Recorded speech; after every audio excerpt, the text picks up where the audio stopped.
Morty's Diner. Hot coffee without the toxic sludge.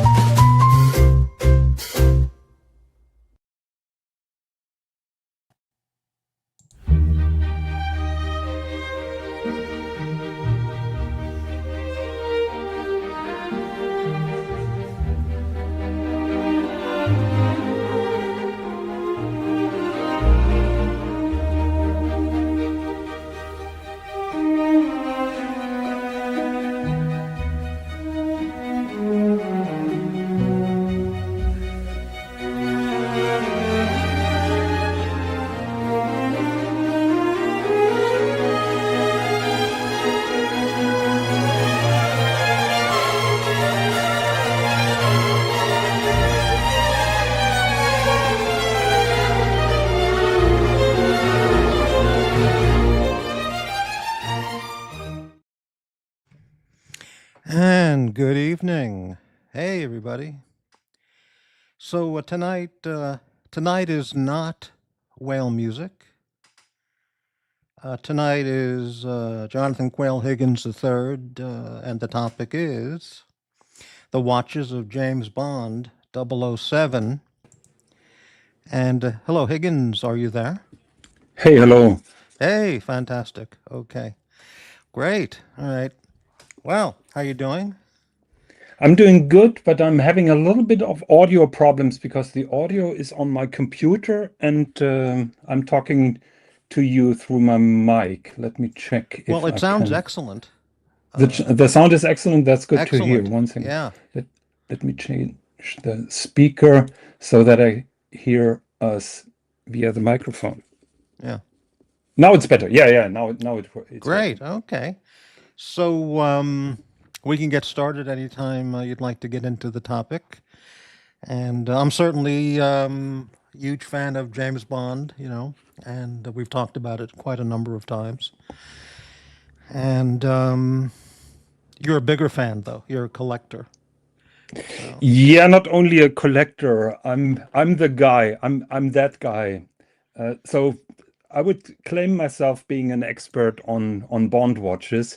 There are two experts that know way more about Rolex watches and the James Bond watches than me, and I've met both of them on my James Bond forum, which is ajb.co.uk. That is the forum for all James Bond nuts for decades now. Really? And Can you repeat that, please? it's ajb.co.uk. Wow, I'll check that out. All right. Yeah. So that is the number one James Bond forum. Now my audio is switching back. Yeah, I found a really good picture for the thumbnail. Yeah. But when I hold on. When I it didn't transfer to the background function. Can you hear me? Yeah, you sound great. Yeah. I can't hear you, Morty. I'll try to hop on in a second. Testing, let me try to hop on back. Okay, very good. Well, we're off to a great start. Very good. All right. All right. Yeah, there we go. Very good.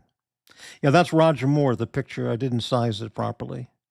Duh. Okay. And hello, Blaine. How you doing? Did you experience depression seeing Roger Moore sporting a Sony Digital? Wow, what a question. Hey, Dubs, how's it going? And let's get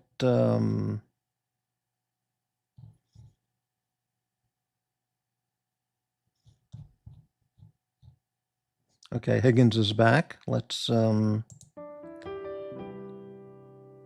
on a second. Hold on, please, 1 second.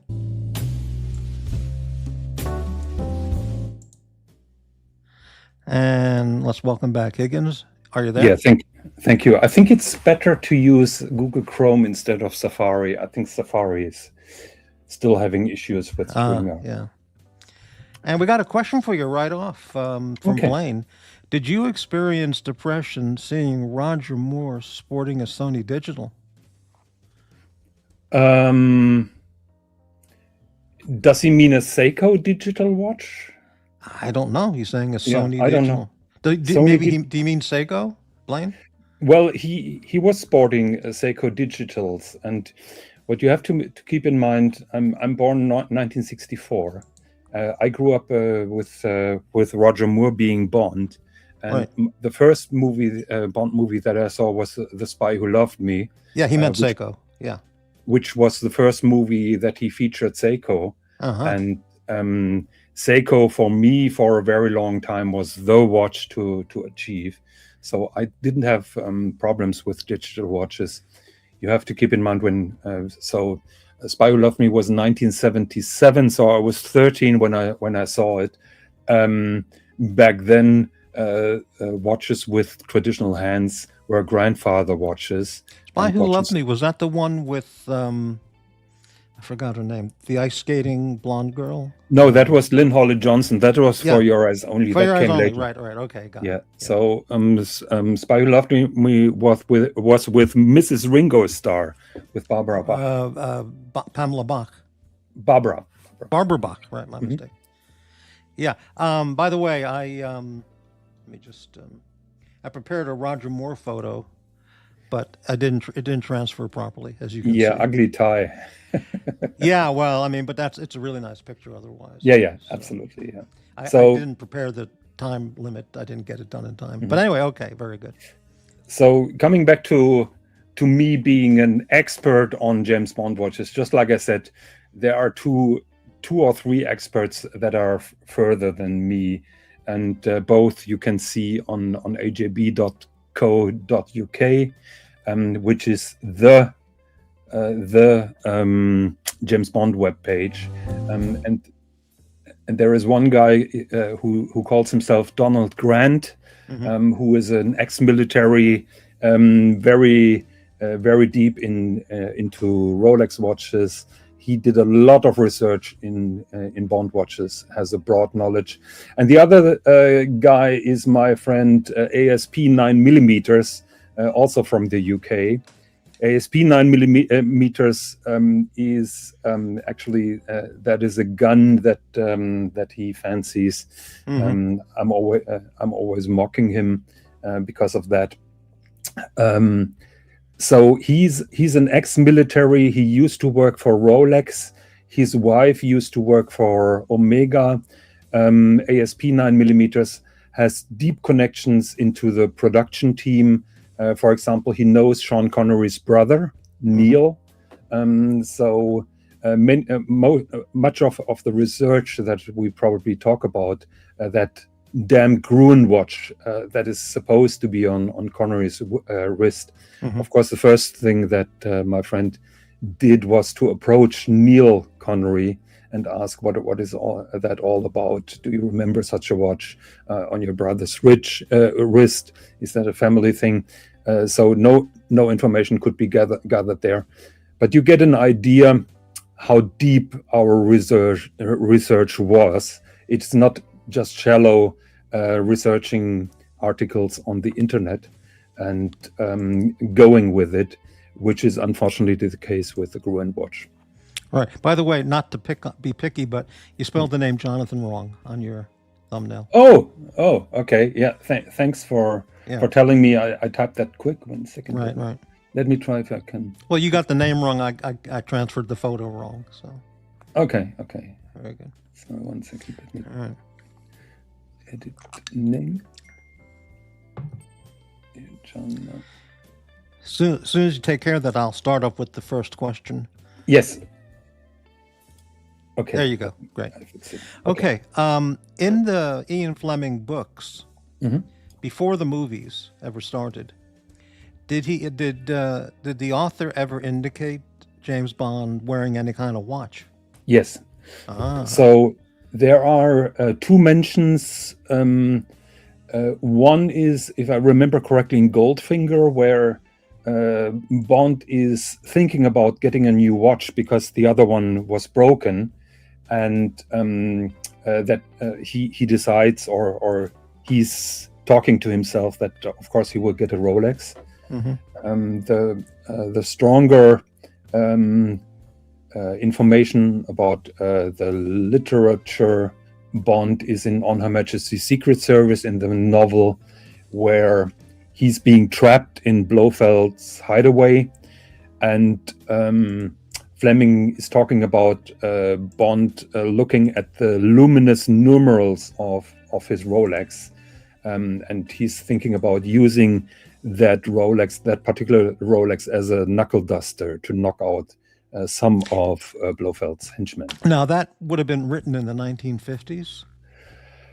I think so, yes. Yeah. I have So to... when he looked at the lume on his watch, what was that lume made of? Radium. Certainly wasn't superluminova. No, that was radium. Those were the good old days where they had rhodium dials. Yeah. Wow, very good.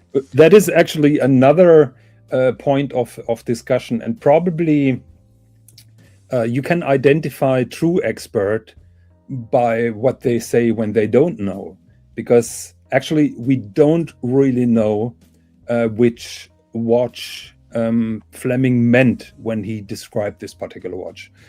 We have been searching up and down. Of course, Rolex Submariner with an Explorer dial would be one choice.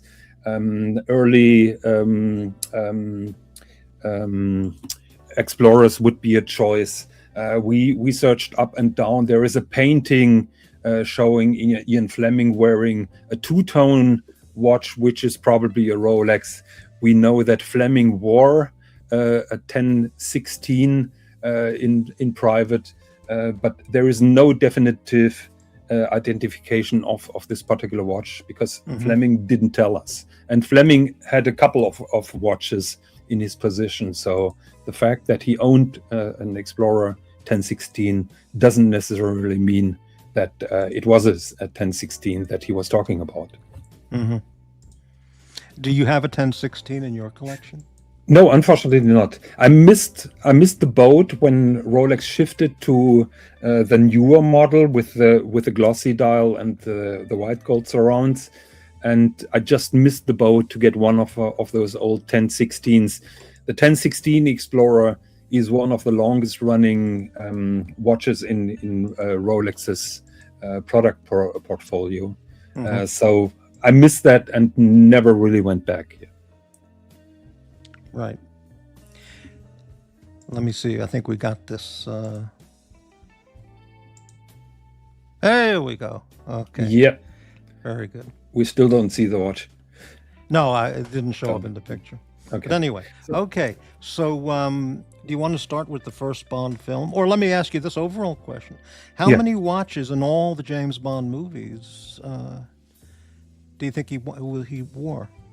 I didn't know count the first them. one, that's all. Just Dr. No. I don't know any of the others. Yeah, I didn't count them. Must be like 30 or something like that in the meantime.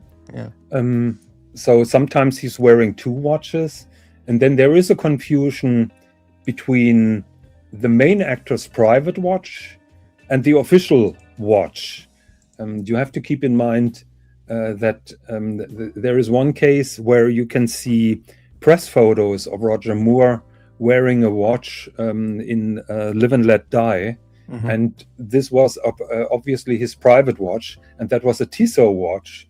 So you can see him wearing a Tissot watch in most of the promotion images for that movie. But then, of course, in the movie, you can see close-ups several times of a Rolex Submariner. At that time, was he like a brand ambassador for Tissot, or that was just happened to be his own watch? Back then, brand ambassadors didn't really exist. Right. So that's funny that international superstar Roger Moore everyday watch would be a Tissot, or one of his everyday watches. Well, certainly no prestige there. You have to keep in mind, back then Rolex was a very good tool watch. Of course, it was a prestigious tool watch, but it was among others. So the exposed position that we have today in regards of Rolex watches didn't absolutely exist back in the 1970s. If that makes sense. By the way, Morty, can I have permission to stream this or to take a video of the stream and stream on my own channel? Yes. Yes. Yeah, okay. Thank you very much. You have That is explicit much permission to do that. Okay. Thank you. As long as it won't get you in trouble by by the by algorithm. YouTube. Not by me, but by YouTube. Yeah. Yeah. For So using somebody else's content. I don't. It's Yeah. But by all means, go ahead. okay. Thank you very much. I appreciate that. But if anything happens with YouTube, that's up to YouTube. I can't. Yeah. Of course. Okay. Very good. But you won't get a strike. No, will I get it. won't. You might Yeah. get a exactly. notice, but I wouldn't. Yeah. Yeah. Okay. All right. That's great. Yeah. So, yep. So where do I start when I started researching James Bond watches? Yeah. I'm the guy, almost 35 years ago. I'm the guy who took a VCR because Blu-ray and DVD didn't exist back then. I took my VCR and I was freeze framing, frame by frame, from the Bond movies. Took a picture with a traditional camera, and then making prints out of those just to identify James Bond watches, particularly the Seikos. My first goal was to get all the Seiko watches together that Roger Moore wore. Back then, there was no database. I developed the first database because I used those pictures, and there was a new platform back then, which was called eBay. And I was researching Seiko LCD watches and was basically matching the pictures that I had with vintage, used, thrown away Seikos that have been offered on that new marketplace called eBay. And then I checked the pictures. Sometimes the references have been mentioned. So I was probably one of the first who had an entire database about the Seikos that showed up in the James Bond movies. Wow. So you just get an idea about the dedication that I have for the watches. Yeah. Of James How Bond. old were you when you first, by book or TV or anything, found out about James Bond? Well, it's very easy. So you remember that Corgi James Bond Aston Martin? Sure. Yeah. So that was the first time that I came across with a guy called James Bond, and I saw that painted driver figure. He had a very weird haircut, and so I thought it was a kind of science fiction hero. I really liked the car. Of course, I liked the gadgets. And that was the first time I came across with Bond. Probably I was 6 or 7 back then. Do you remember seeing, I guess, was Dr. No the first Bond film you saw? No, Spy Who Loved Me. Spy Who Loved Me, really? Okay. Spy Who Loved Me, that was 1975. Right. And I was hooked. Then Moonraker came out in 1976 was The Spy Who Loved Me. 1978 was Moonraker. I really enjoyed that movie. But For Your Eyes Only in 1981, that made me a Bond fan. I remember I saw the movie and I left the cinema and I knew that I would be a James Bond fan forever. And that was the one with Jaws. No, For Your Eyes Only was the one with Lynn Holly Johnson. Right. with their That's right. Moonraker was Jaws. Right. Right. Moonraker was with Jaws. Yeah. Wow, pretty good. Yeah. But Jaws had also a main role in Spy Who Loved Me. So Jaws was I would have to go used back in and watch that one. I can't movies, remember. Yeah. So he was brought back for Moonraker. Is that right? Exactly. He was so popular that the producers brought him back. I think I remember that, but I'd have to see it again to really remember. Yep. Yeah. Have you met anybody involved with any aspect of the Bond films? Well, one of my very good friends in the UK, I've also met him on ajb.co.uk. Apologies for the plug, but it's a great forum, so I recommend checking that out. So there are two of my main guys whom I met on that forum. One is my friend Dan Jack Off. That's a good name. Very funny. Okay, I get it. Yeah. He used to work for Dan Jack for the production company as a security for many years. And he knows Barbara Broccoli, he knows Mike Wilson, he knows them all. He knew Cubby back then, and he's a big Bond fan, of course. It was his dream job that he had. So that is one of my buddies, and he knows much more about Bond than I know. And the other guy is ASP 9mm, whom I have a connection about the watches. And those became very good friends. Yeah. I met or worked with, I won't get into the detail of what that entailed, but Roger Moore, Lynn Holly Johnson, Maud Adams, the guy who was the production designer on all the Bond films, Ken Adam. Oh. And the guy who made the opening credits title sequence, Maurice Binder. Yeah. Oh, you know these names? Yeah. Of course. I mean, of course. Oh, of course. Yeah. Most people. Have you ever met Terence Young by chance? No. And I was going to be, quote, meeting for work reasons, Desmond Llewellyn and two of the Bond girls from, what film would that have been? It was... Was it GoldenEye, probably? No. It was... what was the one that came after the Lynn Holly Johnson movie? Octopussy.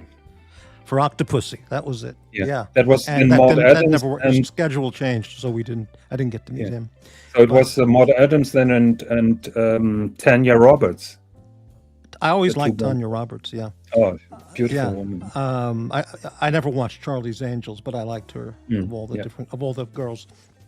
Maud Adams, as I mentioned, just beautiful woman, very friendly and stunning. Yeah. But we won't. Anyway, we'll move on from there. All right. So, do you want to start with the first movie, Dr. No? Well, let me start with a controversy that spiked my motivation to do this particular show.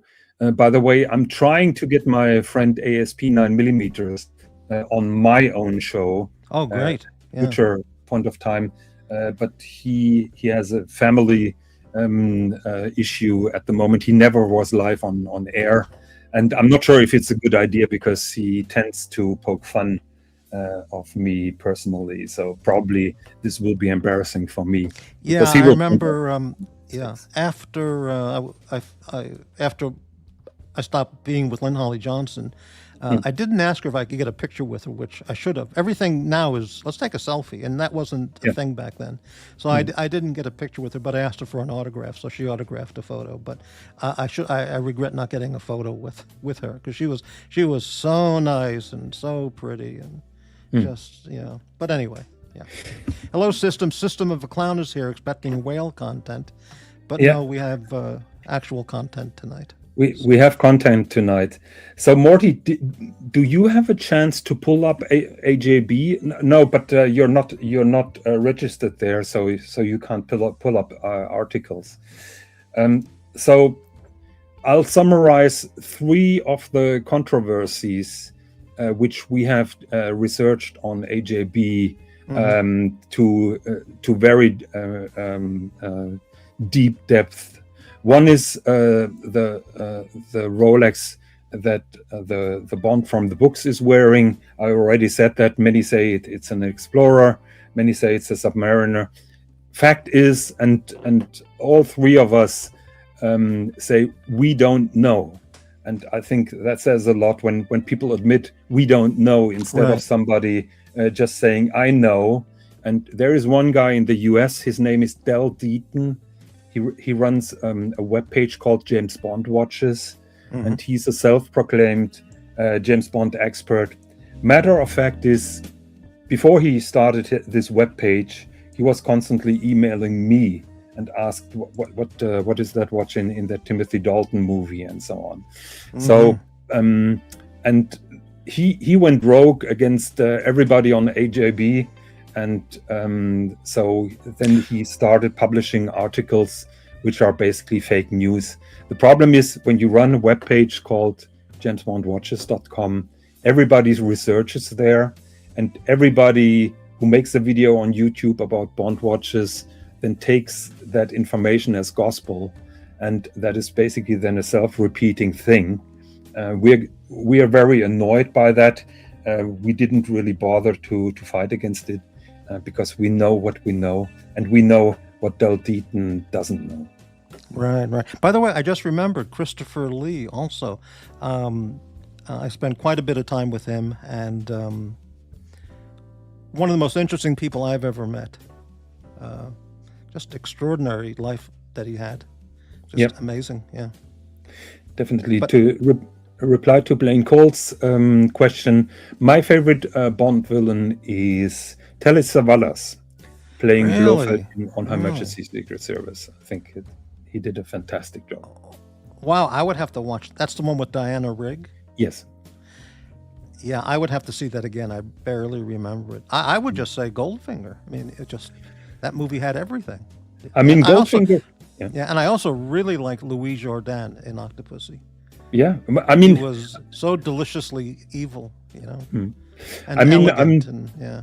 I don't mean to shit on other villains, because I mean the Bond movies in general have a very high quality in terms of production and also cast. So you will have a hard time to find a bad Bond villain. I think You Only Live Twice had one with Charles Pleasance, I think was his name. Donald Pleasance. Donald Pleasance, yeah, sorry. Right. And I didn't think that he was very convincing, being. Well, he was a phenomenal actor, but yeah, was he the Blofeld that got dropped down the smokestack in the opening sequence? Actually, that was a actor? nod to him, but that was much later. That might have been an actor named Charles Gray, another English actor who was quite famous. Yeah, I think they used Charles Gray to do that. Yeah, they thought about bringing back Blofeld, but they were not legally allowed to bring back Blofeld because of the fight over the rights, intellectual rights. But they put Blofeld in here. Mm-hmm. Wow, amazing. So. Yeah, so I'm shitting a little bit on jamesbondwatches.com or Del Deaton, who brought me to here in the first place, because over there on a different channel, just somebody was very proud showing a Gruen watch, which James Bond Watches successfully was spruiking to be the first watch that was seen in Dr. No in the first movie. And so matter of fact is, and I'm trying to pull up that picture 1 second. Was Harvey A. Bardem in a Bond film? I don't even... Yes. Was that... Which one was that? Well, that had to be with the Craig... What's his name? Yeah, Daniel Craig. Daniel Craig. I don't remember those movies. Was it... I'm getting mixed with the newer okay. ones. I mean, I think it's Skyfall. I saw a couple of them and I just didn't like them. Yeah. So I think it I'm really Sean Connery and some of the Roger Moore movies. Let me try to image file. Okay, my desktop. Yep. So here we go. So one of the first scenes that you see in Dr. No. Okay. One of the first scenes that you see in Dr. No is Bond wearing a tuxedo in the casino. That's the opening scene. Yes, the opening scene, right. And he's wearing a watch on a leather strap, which looks like the one that you see on those pictures. So is that the one where he goes Bond, James Bond? Yes. Mm-hmm. I thought he had a Rolex in that scene. Yeah, well, in the first scenes, I think Connery was wearing his private watch. And at a later point of time than when they were filming in Jamaica, and they needed a water-resistant watch. Then Rolex came to play. Right. Okay, We- so what is that he's wearing in this picture? We don't know. Uh-huh. We don't know. The problem is that this guy Del Deaton was absolutely sure that it's a Gruen watch, and he found a similar Gruen watch, which I'm going to show in a minute. Now, Gruen is a name from the 50s, 50s, 60s, and before. Was that a popular brand in the 50s, 60s? It was a popular I think brand, it but in was, the yeah. US, but not in the UK. And you have to keep in mind, Connery was living in the UK, and it was a British production. Right. So I just put a picture up of this Gruen watch. And All right. yeah, people say, or James Bond watches, Del Deaton, that is his theory that we see this particular watch. From those pictures, unfortunately, we don't have better screenshots than the ones that you see above. Mm-hmm. So certainly there was a Gruen watch, which had that dial layout. The problem was in the 1950s and 60s, this kind of dial layout of a 17 jewels watch was absolutely popular. So it could be virtually any maker that made those watches. Why? I don't think that it's a Gruen watch. If you look at the lugs, those lugs on that Gruen watch are really long. Yeah. Significantly long. And on those pictures, on those screenshots, it appears that the lugs have been shorter than this particular watch. Now, is that a watch that a guy could wear today? Because it looks like it is. Yeah, I mean, if you go on Chrono 24, if you search Google Gruen James Bond watch, you will see that watch over the place, over and over, because of that fake news that was. But I mean, published regardless of the brand, I mean, it could be Longines or Patek. It could be anything. It just looks like a nice looking watch that you could wear today. Yeah, we had a Girard Perregaux watch. Which had the most similar dial layout. I will show it to you how nerds are trying to identify watches. One second, I'm trying to find the picture. Right. I would love to show you that AJB webpage, because you will find 20 different models that have that dial layout, right. And all of them could be. So 1 second, here we have a Girard Perregaux. And that's the Girard Perregaux. So I'm trying to show you another picture. Present image file. Now let me try to find that image. Yeah.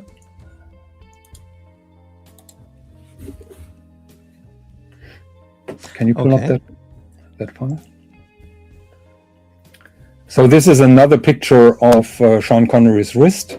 This particular watch. And people are trying to identify it by the position of the small seconds, by the position of those batons, the length of the batons. And we have here Longines, which clearly doesn't have the right lugs, but probably they use the same dial in a more standard watch case, if that makes sense. What's the brand name on that? Girard Perregaux. Okay, right, yeah. Right. Yeah. So it's a good looking watch. I mean, I'd be happy to wear that today. Yeah. So matter of fact, we don't know, and there is a Girard Perregaux with the same dial layout. 1 second, I'm trying to upload that.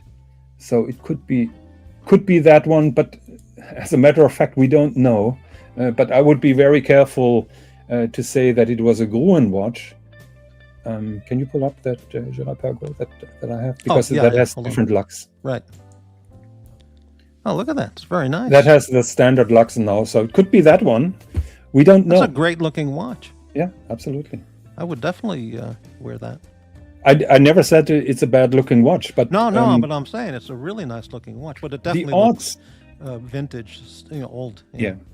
So, but back then, when you were watch shopping in London, you had many Swiss brands and also German brands who use this kind of formula for a dress watch, man's dress watch. And the chances that an American maker would make it to a high-end jeweler, and Gruen was not a high-end watch manufacturer back then, are pretty slim. So it's very likely that Connery bought an Omega or a Girard-Perregaux or whatever, and not a Gruen watch. So that is our conclusion. We can't say for sure that he wore a Girard-Perregaux or Omega, but it's unfair to say for sure he wore a Gruen just because it says on the internet. Yeah, now that says 17 jewels. Nowadays, when you buy a similar watch, how many jewels usually would it say? Well, unfortunately, many use the standard ETA 7001 movement, which still has 17 jewels. So that is basically the formula for a manual small second hand wristwatch. Right. That's a better looking watch to me than some stupid Patek, you know. But well, don't let Tanzil hear that. Right, exactly. Right. All right. No, that's terrific.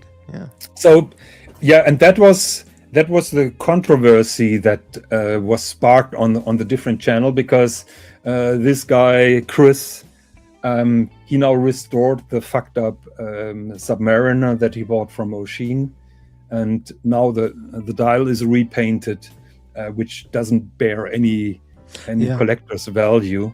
Right. And he's very proud. And now he showed a Gruen watch, and I dared to write a comment.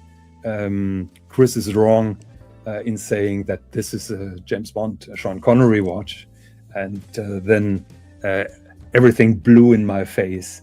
And I'm just trying to go a little bit deeper into it, because I'm not going on that channel. I'm not having those kind of discussions. I'm just trying to show that, first of all, I know my stuff. I'm very careful when I'm making those claims. But when I don't know, I say I don't know. And I called out other people. Higgins is wrong. It's a Gruen. I told them, well, show me the evidence. Show me the picture where it says Gruen on the dial. Right. You know, something I found out from, you know, exposure to this watch community a long time ago was a lot of these gold watches, like maybe this one, I don't know, is the case, the bezel, the lugs are gold, but many brands just, you know, for the pointers, the hands, they use gold tone. It'll say, you know, gold plated. Gold plated, well, yeah. And so it's not solid gold. And I've always wondered why some brands who feature a gold watch make the hands gold plated, which is so cheap. It cheapens it. Yeah. Well, you have to keep in mind, we're talking about 1950s, 1960s. But I mean, even nowadays, many brands, they'll make the hands gold plated, but the rest of the watch is actual gold, you know. Well, maybe prestige brands don't do that, like Patek, you know, but yeah, the good brands don't do it, and they don't do it for a very long time. For example, Rolex hands, even in steel watches, is white gold, just for the fact that that you avoid corrosion by that. Yeah. Okay. But back then, you have to keep in mind, we are shortly after the war. People have not been really wealthy. Buying such a watch clearly was a stretch, particularly with a gold case. Yeah. But the producers, of course, try to keep them as affordable as possible, and probably nobody really could imagine that we would be living in an area, in an era where people go swim with their watches or something like that. Yeah. Do you know about Ian Fleming, his watches? I know that I would imagine he was just a Rolex guy. Well, he had at least one Rolex, which was the 1016 Explorer, which was also shown in a museum. Interesting fun fact is it was shown in a museum in London. I think it's Imperial War Museum or something, and it got unnoticed until we discussed it on James Bond on AJB.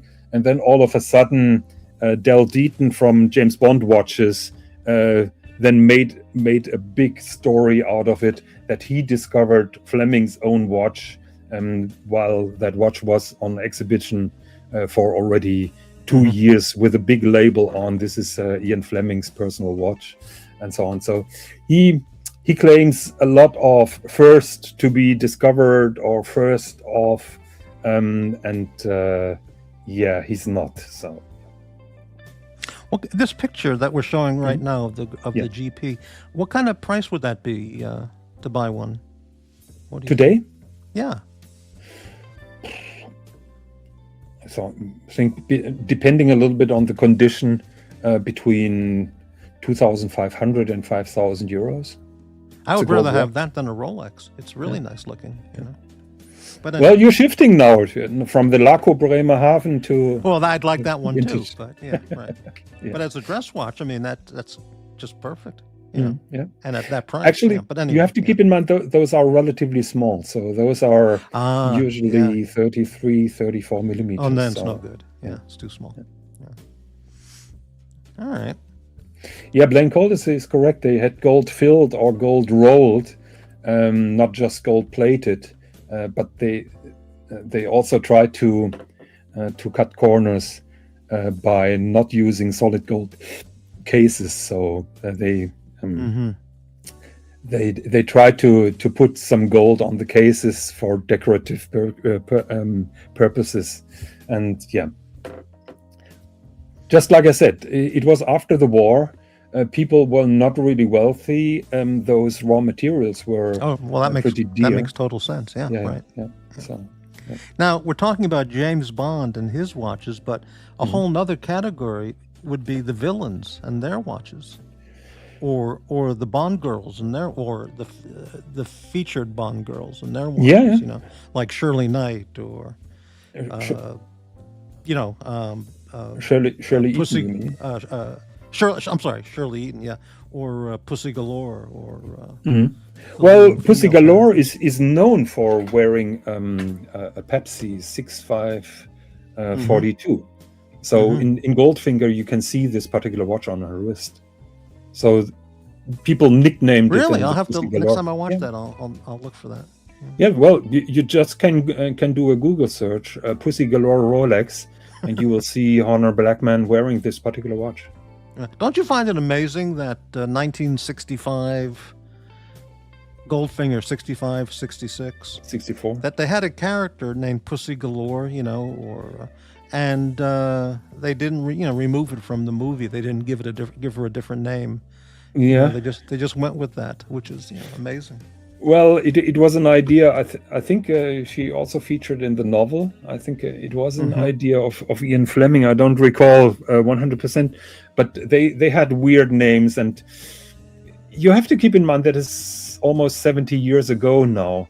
Yeah. The humor, the role of women and men was totally different. I remember in the 1960s in Germany, a woman had to have written permission by her husband that she was allowed to work.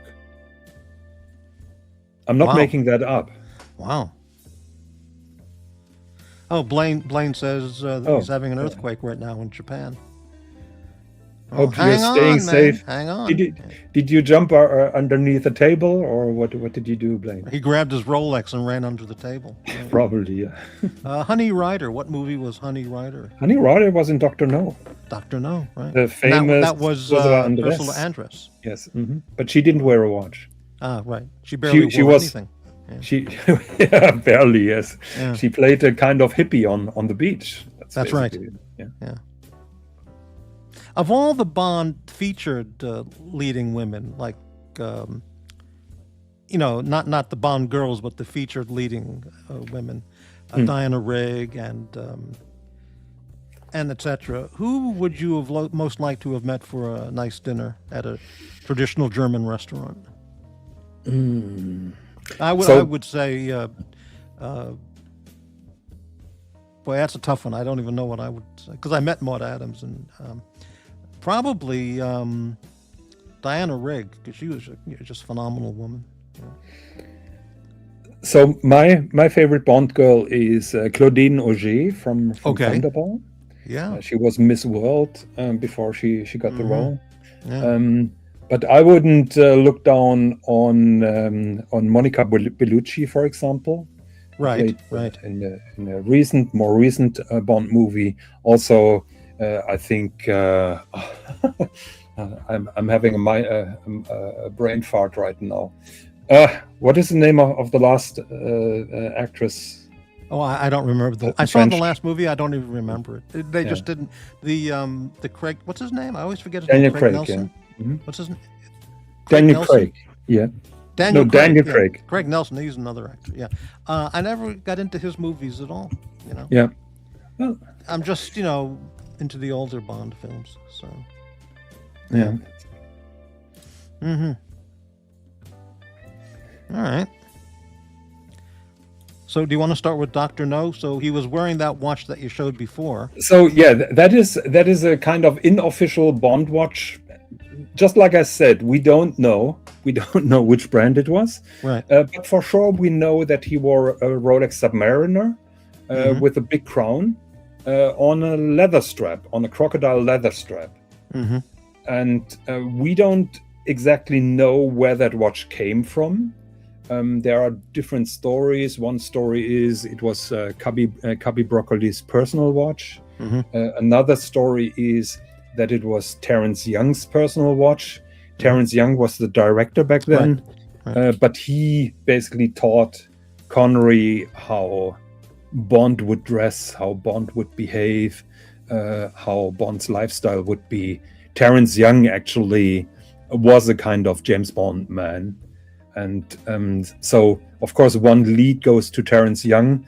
But then we have that picture, and I'm going to show it to you. I think you're going to like that. Okay. 1 second. I'm not gonna. I have all these pictures still on. In Yeah, you backstage. can- I'm not gonna remove them because I might remove you. Yeah. By accident. So I'll just keep them there. Okay, no problem.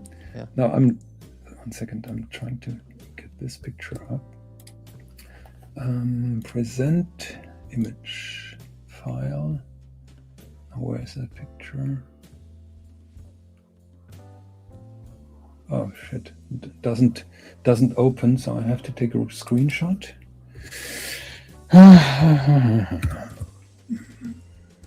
The technology. This is out from the cuff a little bit. Now let's see if that image shows up now. Yeah, now it goes up. Maybe you can open this picture. Okay. In a second. Got it.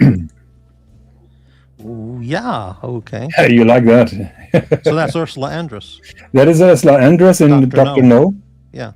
And by the way, it's a blessing because the Eon production actually was publishing behind the scenes pictures, and jewels just like that were shown on the official Bond webpage, and of course that helps us a lot. Now, if you put the focus from Ursula Andress's belly to the watch that Terence Young, he's the guy on the right side who probably does the makeup underneath her belly button. He's wearing a Cartier tank back then. Really? Okay. Yeah. So I'm not able to zoom in or something like that, but we zoomed in and we tried to identify that watch, and it's a Cartier tank. So the theory that he would have had two watches on location is not very high.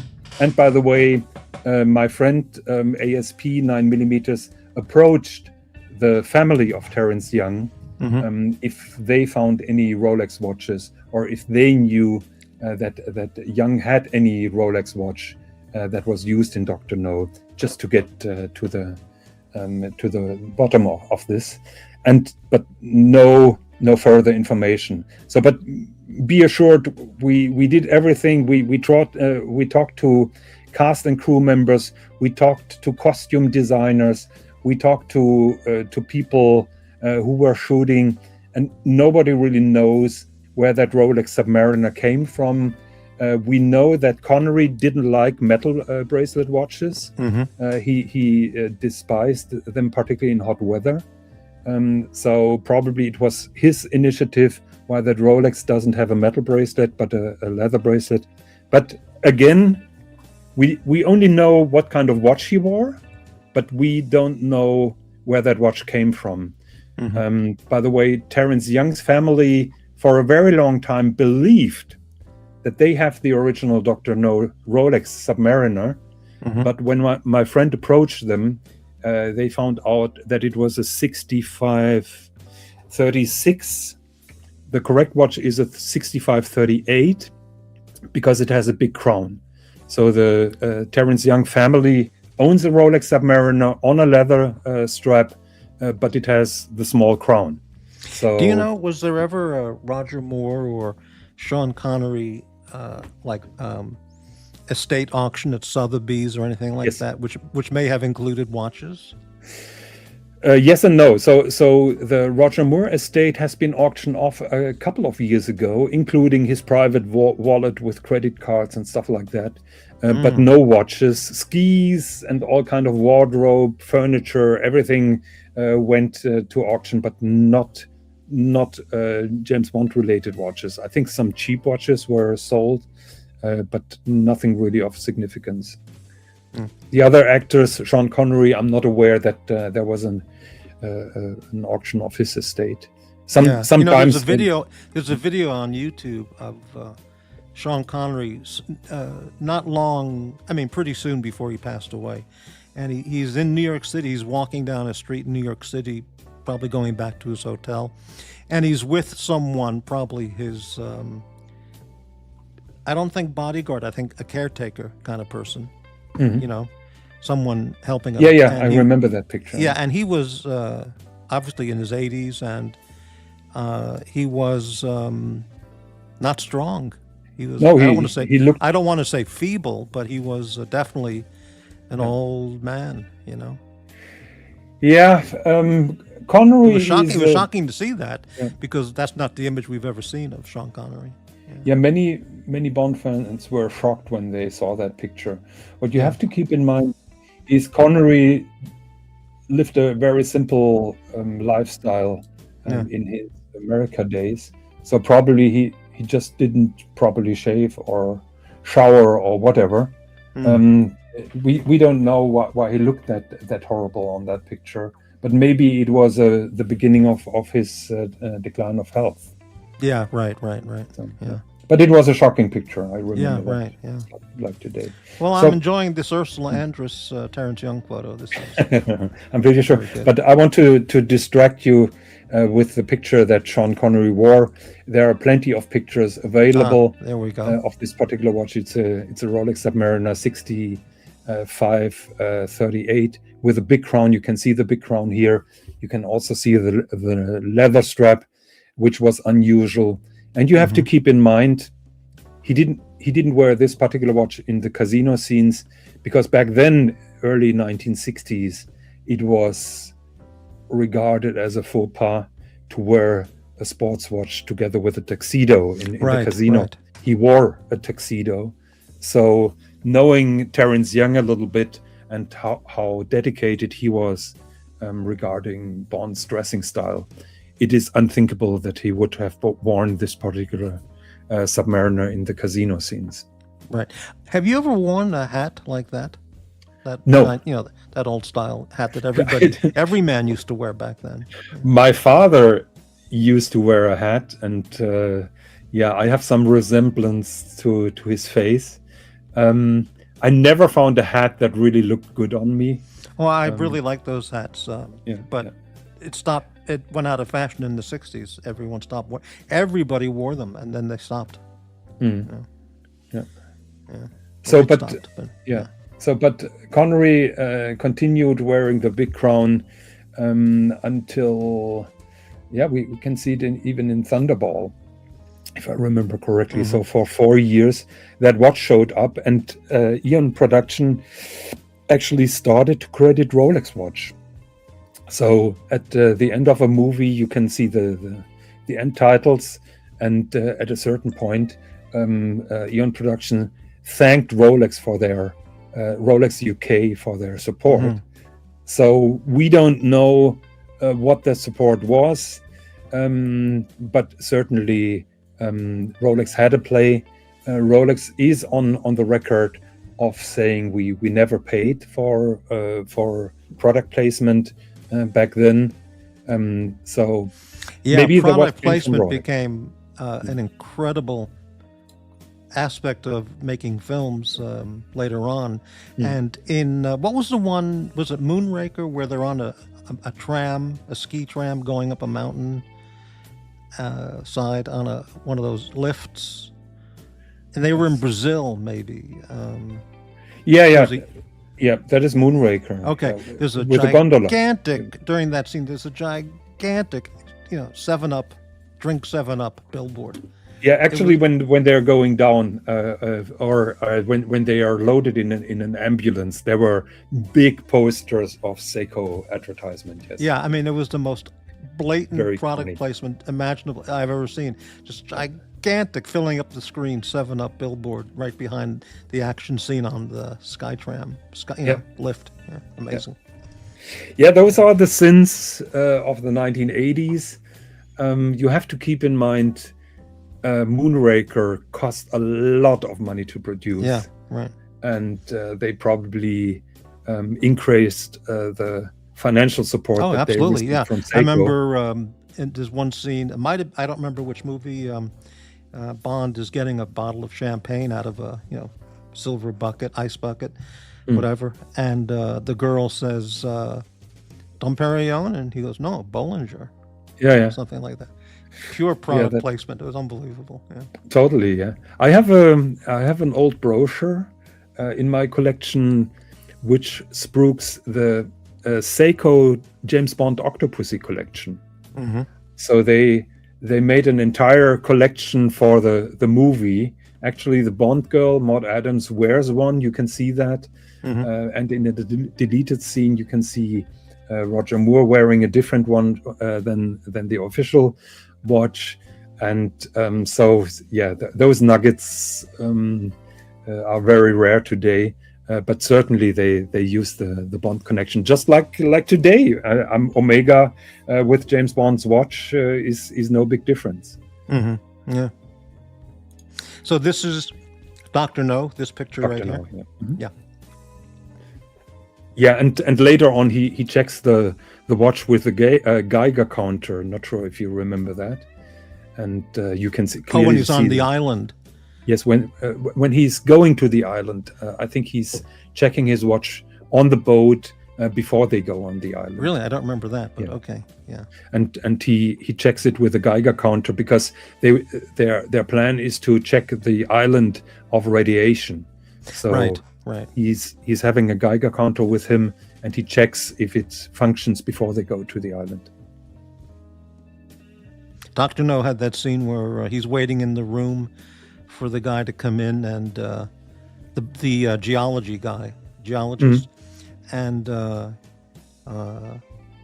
guy shoots the pillow because he thinks it's Bond sleeping, and Bond's sitting there with his legs crossed, aiming his Walther right at the guy, and he goes, "That's a Smith and Wesson, and you've had your 6." And then he kills him. Then he shoots him. Yeah. Brilliant. Yeah.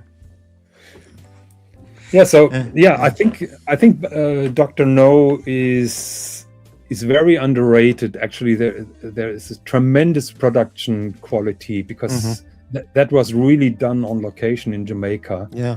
Beautiful images. Of course, Ursula Andress is just stunning, mind blowing.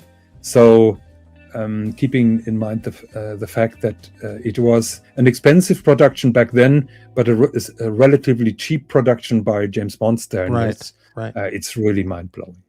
Was Bond working at Universal Imports or Universal Exports? Exports. Universal Exports. Okay, got that. Right. Yeah. Also, you can see a very young Miss Moneypenny, Lois Maxwell. Yes. And you can see how attractive she was back then. Yeah, very lovely. Yeah. I'd have been happy with her, let alone any of the other Bond girls. Do you know that she was a classmate of Roger Moore? They went to school together. No. Yeah. Do you think? Because he was always flirting with her when he came to the office to see Yes. M. Do you think they ever got together? Bond and Miss Moneypenny? Or I think that he just flirted with her and never, you know. I think that is part of the success that we don't know. But I would say they haven't, because otherwise that flirting wouldn't be that electrifying. Or That's that, right. Because then it would yeah. have been a done deal, and it would have been different. Exactly. Yes. Right. Right. Yeah. Well, yeah. Very good. Yeah. All right. By the way, Lea Seydoux is the name of the actress of the last two Bond movies. Stunning. Yeah, I woman. don't know. Very pretty. Okay. Pretty. Yeah. Yeah. Could you remove some of those other photos that we're not using anymore? Because Of course. 1 second. I can't do that on this end. Yeah. 1 second. Remove from studio, and another one. You could leave up that Gerard Perregaux. Yeah. I really like that. you want the belly button picture? No, again? no. You can take them all down. That's fine. Okay. All? Well, unless you want to leave this one up. Yeah, I leave that Grun photo. Yeah. on. Right. Okay. Yeah. There we go. So okay, the first Bond movies were not really exciting in terms of watches until we went to Thunderball, and Thunderball was a very that was the fourth movie. Yes, exactly. Top time. So Bond was still wearing Rolex there, but at some point he also had a kind of Geiger counter watch, and okay, 1 second, let me pull that up. I don't remember. Did Q give Bond any watches that had any secret functions on it? I don't recall that. From what I remember, Thunderball was the first watch with a gadget. Didn't one of them? Red Grant had a gadget on his watch where he choked out Sean Connery exactly on the train. with a metal From string. Russia with Love, right? Yes, but that was not a Bond watch officially. Right, that was a great little feature he had on that watch. Yeah. So here we see also a watch that featured in the movie a Geiger counter. And after some research, we found out that this is a Breitling top time. You have to keep in mind we had to work with screenshots back then, so it was pretty difficult to identify this particular watch. But what's interesting is the Breitling top time doesn't look like that. So it was a custom-made case actually by the production team. And they put in this Breitling watch, top time watch then, and you could screw that upper bezel and basically make it water resistant. So this particular thing was found a couple of years ago. A member of the production team owned that, and he approached one of my friends on AJB and asked him, "Is that a replica or what was it? What is it?" I think he had an offer of $2,000 to sell, and then our friend Ed told him, or he did some research, and turned out that it was the real movie prop, which had an identification number engraved in the case, and this thing was auctioned off for $250,000 at a later point of time. So, but here that Breitling top time, actually they removed the lux of this particular watch, and I'm just checking my emails if I'm having pictures. Ed gave me some pictures. There's no crown on that watch. As well, yeah. Did you cut it off for the photo? You drilled it off. No. 1 second. I was just joke, right? Yeah. Where is? I have so many emails. Here. Top time, outer case. Where are the pictures? Oh yeah, here. That is a very good one here. So Yeah, I'm just posting those pictures to show that we in the James Bond forum really know what we're talking about. This is what I'm saying here is a result of year-long research and sometimes coincidences that happened over the years, and it annoys me that I've been brushed off just by yelling at me and basically not knowing what I know and what we did. So 1 second, where is that picture now? I have too many pictures on my desktop. Let me put that picture again on the desktop. Yeah, I have that. Replace. Okay. No. Oh, here it is. I apologize. I'm not really 100% prepared here. Okay, here it is. Okay, got it. Okay. So what is this here? Yeah. So here you can see this custom-made case being opened by that ring. I forgot now. I think the ring is on the top, and you can see the Breitling top time. So they ground off the crown guards that it could accommodate yeah. particular case. So this is the original top time that you see in the movie in that custom-made outer case that they had. So why does Breitling call it the top time? Isn't that a stupid name? You have to ask the Breitling. You have to ask Breitling, right? Executives. Yeah. So I don't know. Here's a question. I don't know what this means at all. Well, yes, I have one of those Kizzy Suzuki dolls. Not sure if it came from Australia. I have a Japanese Kizzy Suzuki doll. Kizzy Suzuki was one of the Bond girls in You Only Live Twice. Which wow, it's a great question then, because I don't know what that was. That was her. Did he mean Australia or Austria? Yeah, I don't know. I don't know what it means. Yeah. Okay, so but here, and probably not many people have seen this particular photo, because that is private from my friend Ed, and he showed me plenty of pictures. Actually, he took measures with the permission of the owner. He took measures of that outer case, and he made a small limited run of those outer cases. I don't have a top time, and I don't have the guts to shave off the crowns, the lugs on this watch. But in theory, I could make a one-to-one replica. Do you think Michael Caine could have been a Bond villain in one of the movies? I mean, can you see him as a Bond villain? I would see him more playing Bond than being a Bond villain. Well, as a young in the 60s, yeah. Right. Yeah, so I see him more playing Bond than a villain, if I'm honest. Yeah.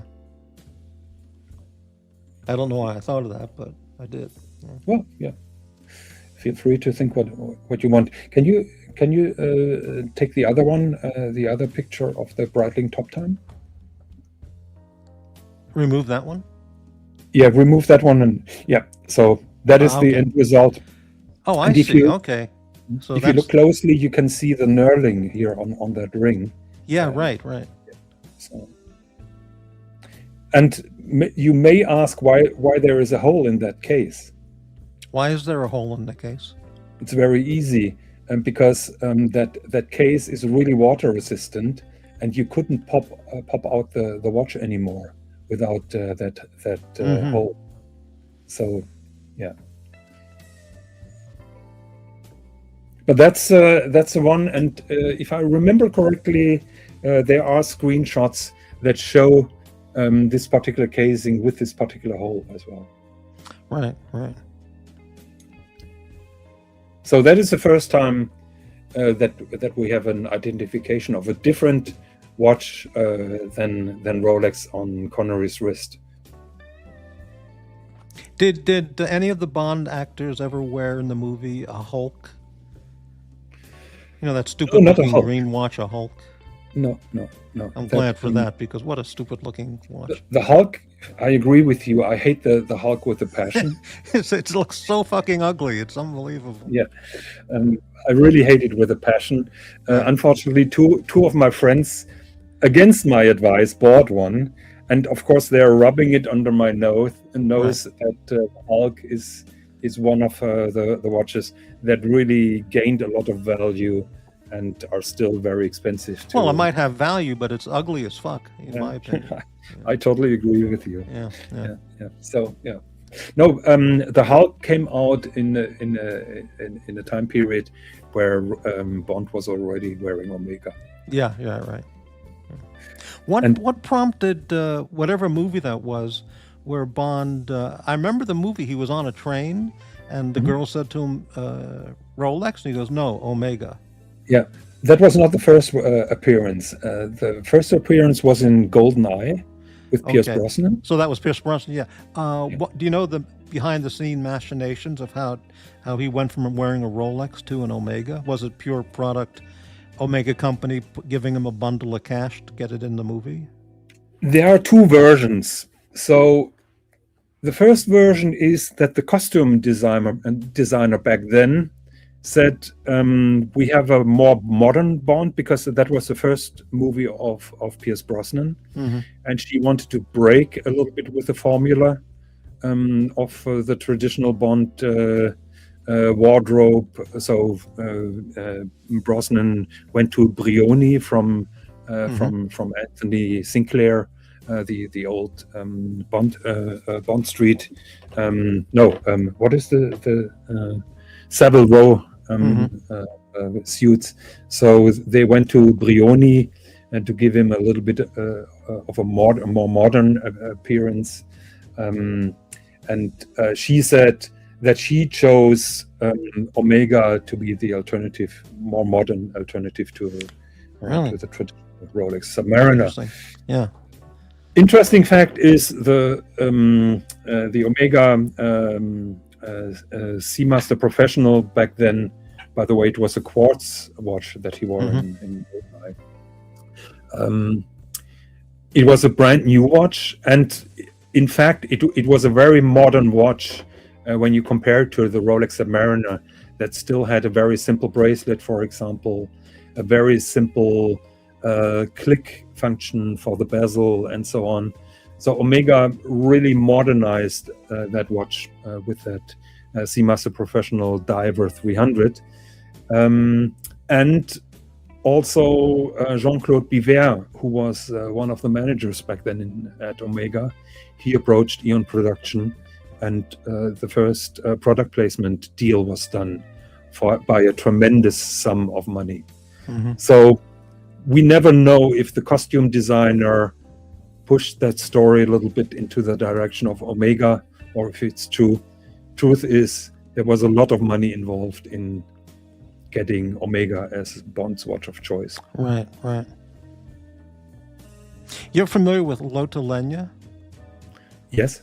From the German actress, and who played the Colonel Clegg. Was that her name?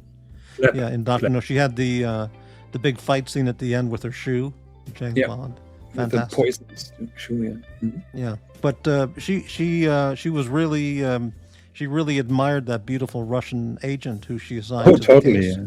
So she was kind of a lesbian, wasn't she? Would you say? Well, that was the storyline, that she was evil, German, and lesbian. Right. Yeah, really shocking for that early '60s, mid '60s. To have her, going all, giving a lot of eye to the beautiful Russian agent girl. Well, if I remember correctly, in the 1960s, being gay had legal consequences, so it was criminal, it was illegal. Yeah, but there was very unusual to find lesbian stuff in the mid '60s. So probably the lesbian angle was just to make her even more evil, even more whatever. Menacing or whatever. Yeah. Wow. Yeah, but Daniela Bianchi, Tatiana Romanova was also very beautiful. Oh, incredible! Yeah. She was great. So they had a very good taste.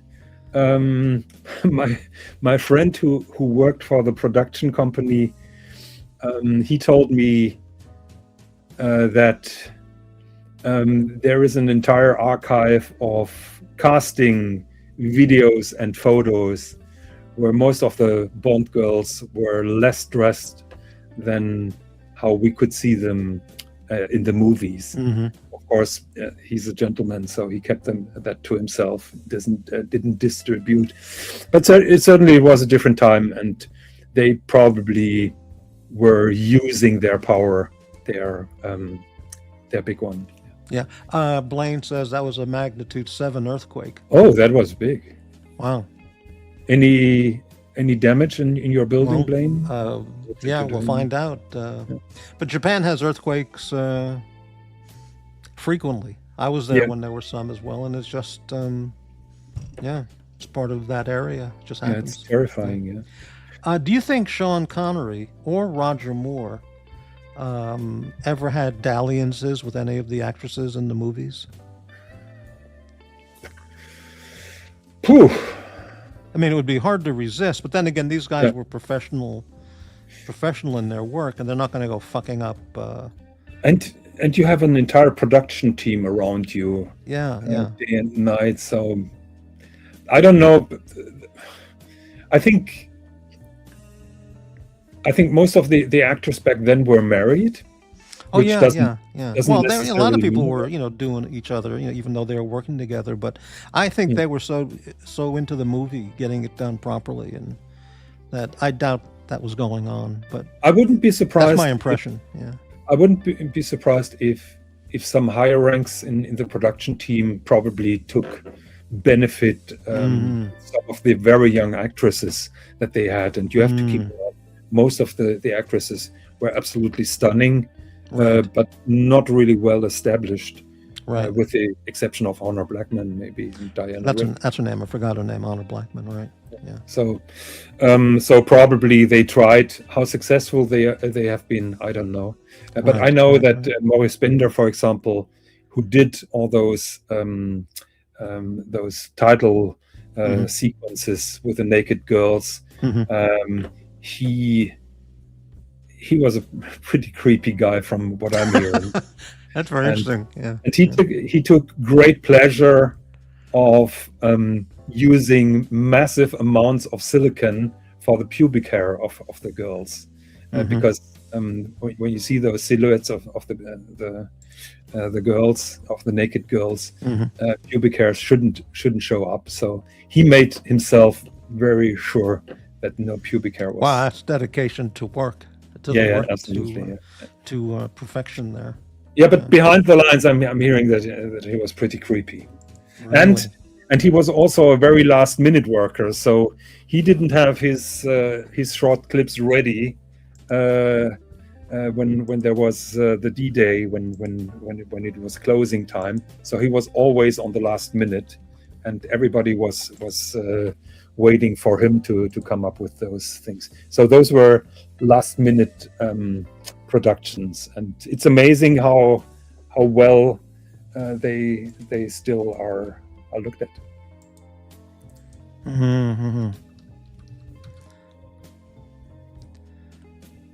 That's a pretty good job, working with those girls. Yeah. Well, you've seen the picture of Terrence Young, who took it to himself to make up. Well, at first I thought that was maybe the lighting man or the cinematographer with No. the light That's gauge, light meter. But no, that was the director maybe adjusting something. Yeah. Yeah, with a brush. Well, I don't know. Yeah. Who knows? You want to see the picture again?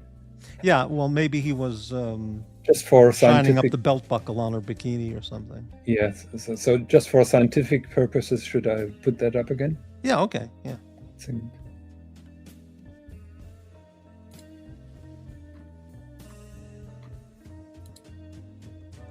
Well, he might have been adjusting the bikini, I'm pretty sure it was all professional. Oh, yeah.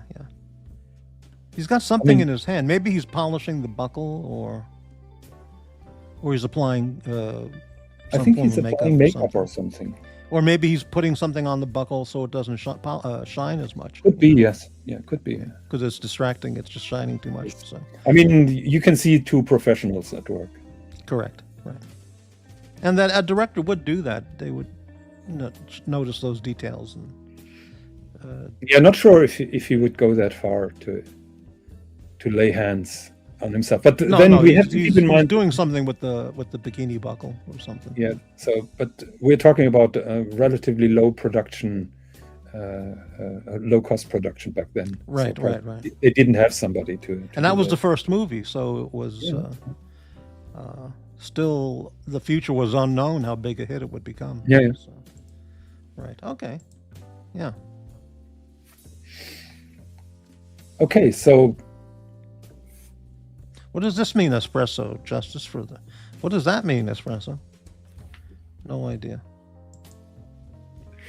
yeah, we don't know what that is about. So, So, I think we will stop maybe in the Roger Moore era. Right. Okay.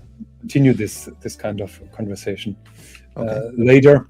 But then after Connery, we had one movie with George Lazenby, right, on Her Majesty's Secret Service, and that was Telly Savalas and Diana Rigg.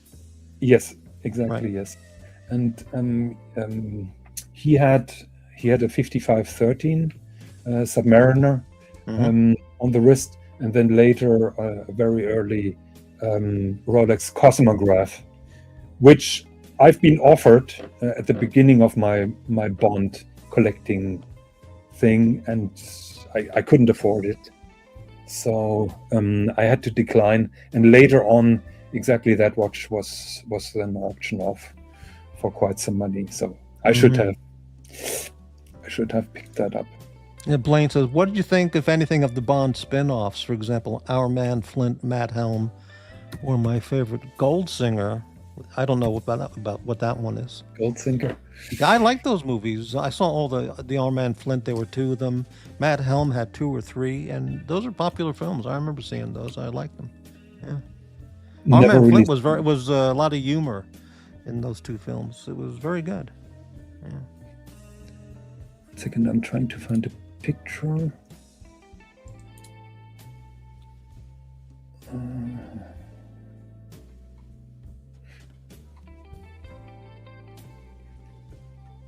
Yeah, so I'm trying to find a picture of George Lazenby wearing a Rolex watch, and yeah, that's a nice picture here. 1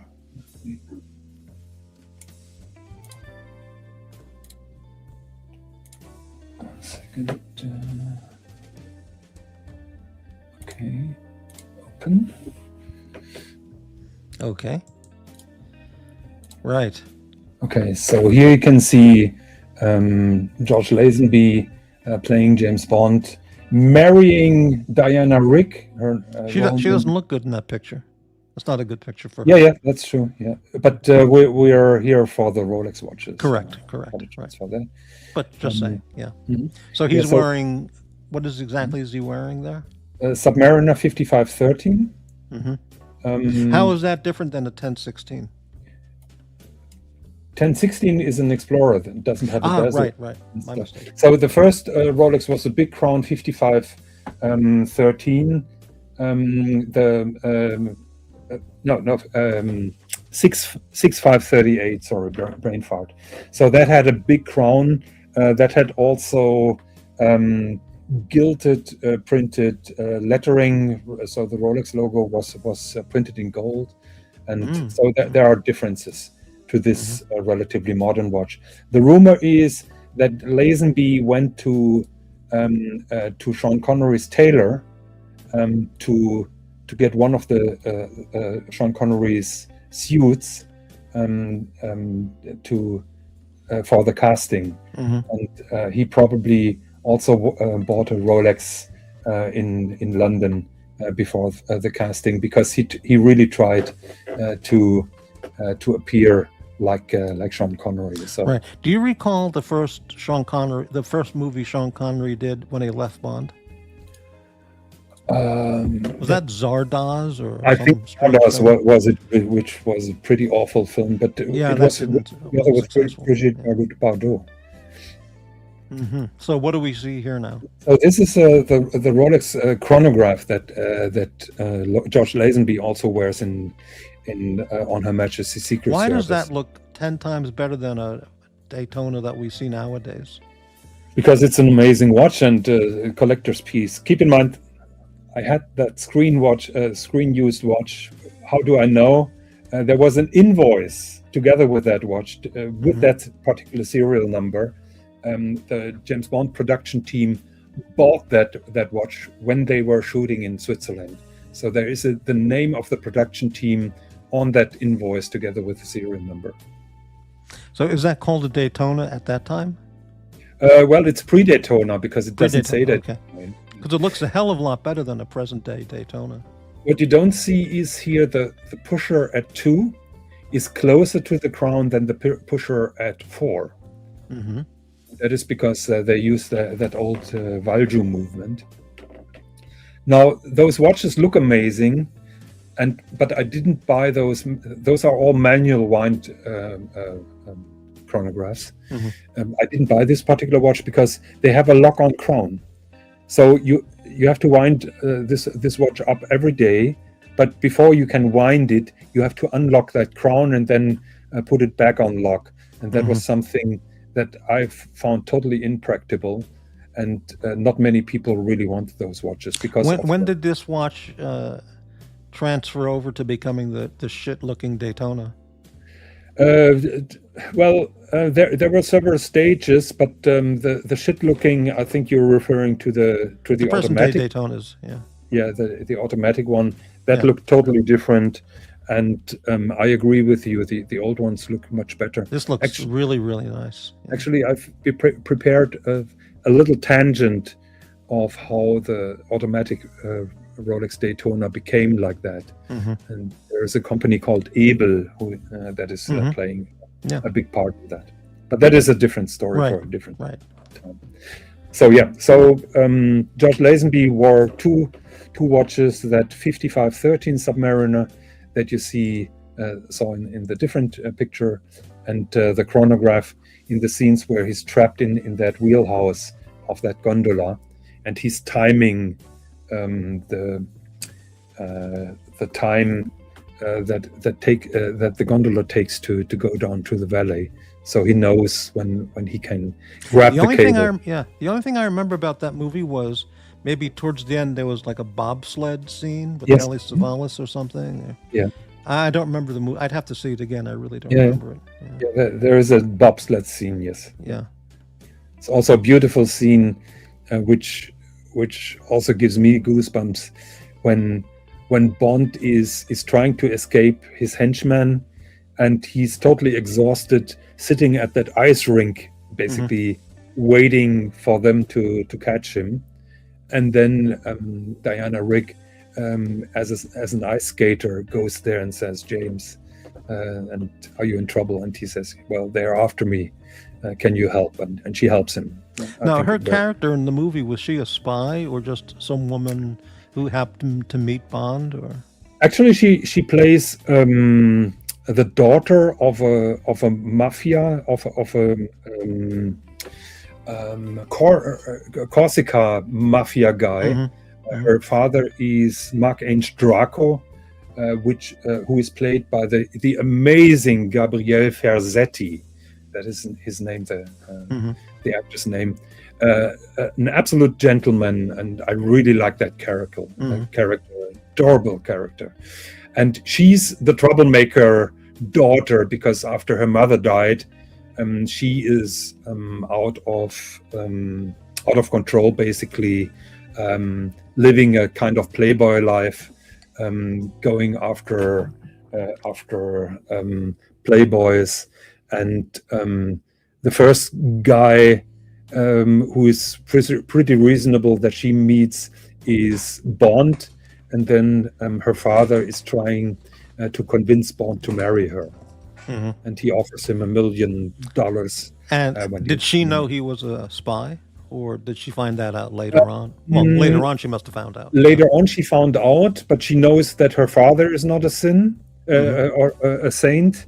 So, and she's absolutely put off by the fact that her father basically tries to sell her by offering Bond $1 million for the day that he marries her.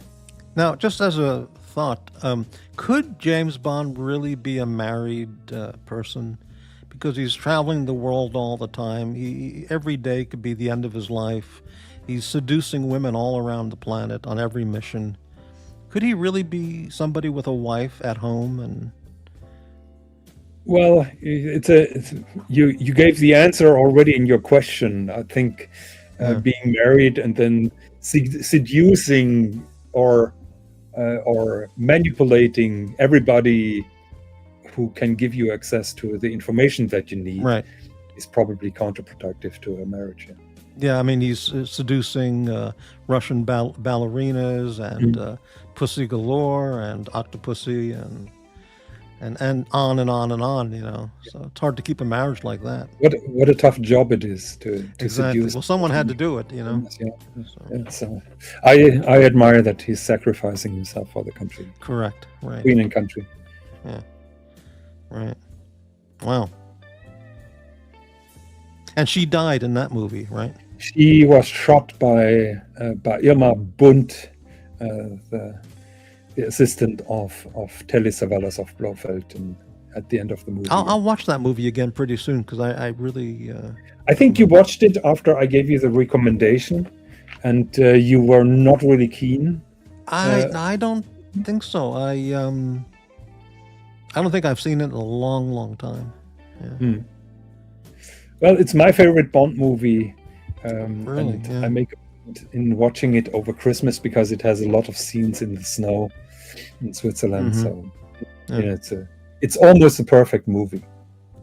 Wow, that's a And hell of Bond is wearing two different Rolex watches. So right.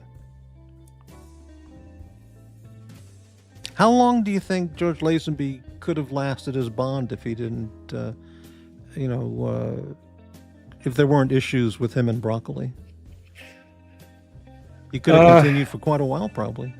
So Lazenby had issues with everybody. Lazenby is not an easy character. He had issues with Diana Rigg as well, and with other people in the production team, even with Cubby Broccoli's wife. He's not an easy guy to deal with, from what I heard. Now that was his first film, is that right? He was not an actor at all. Yeah, he was a model. Yeah. Right, amazing. He was not an actor. He actually made that up during his casting interview. And so we are trying to be history revisionists here. I think it's a blessing that he didn't continue. I think he was an amazing actor. He was badly advised by his agent, who told him Bond is over.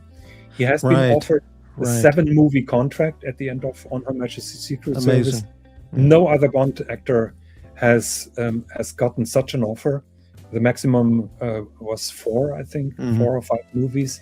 Producers offered him 7 more movies. Can you imagine that? Amazing. And he said no.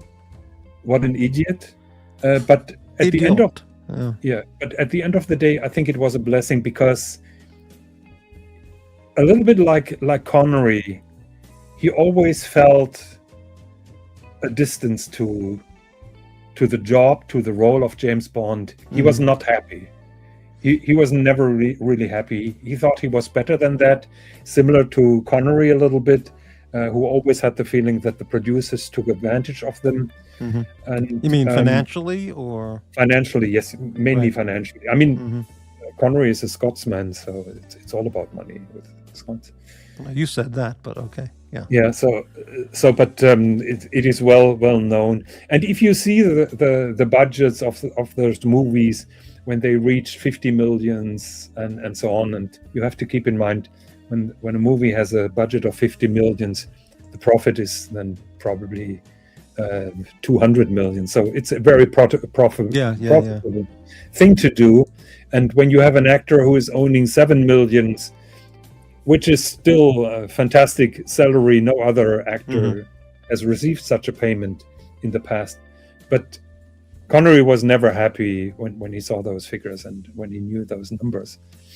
And same with Lazenby. And Lazenby was even more a loose gun than Connery.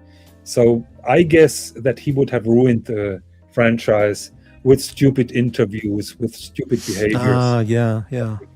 Because in my opinion, Lazenby is a total idiot. I have to say that. Is he still around? Yeah, he's still around. Right. There was a documentary a couple of years ago where he was talking about his auditions, the movies, and his later marriages, and so on. And you just see that he's an irresponsible jerk who doesn't take anything seriously, who doesn't take anybody seriously, and he just thinks he's used to get away with his shit, and I mean, that is just horrible. And one of the very interesting thing, I think I talked about it on your channel many years ago. I was at the Bottoms Up Club in Hong Kong, which is being seen in The Man with the Golden Cup. It's a strip club in Hong Kong where the girls are serving drinks, being topless on a table. Basically, they're sitting on a table being topless. And they're serving drinks to the guys around them. And Bottoms Up then later moved to a different location, and I was there inside to buy some cocktail glasses with Bottoms Up logo printed on.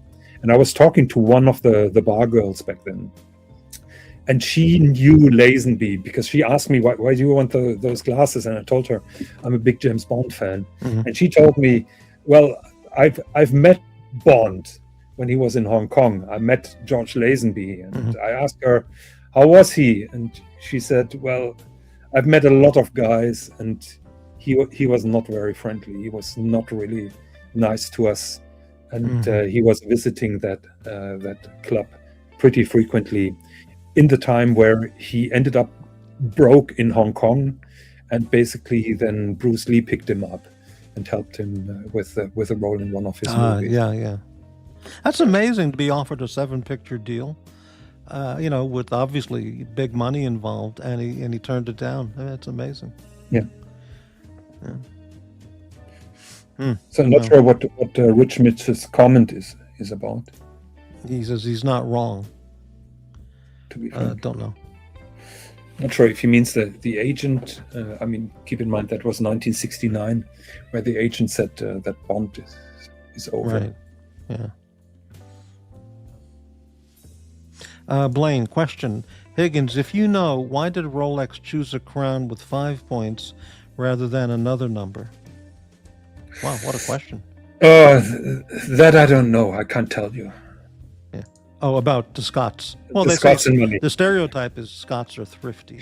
Yeah, it's a stereotype, but I think, for example, our friend Mental Jock is a little bit different in that regard. So I take that back in parts. Yeah, well, that's been in many movies where the Scotsman is portrayed as thrifty. Yeah.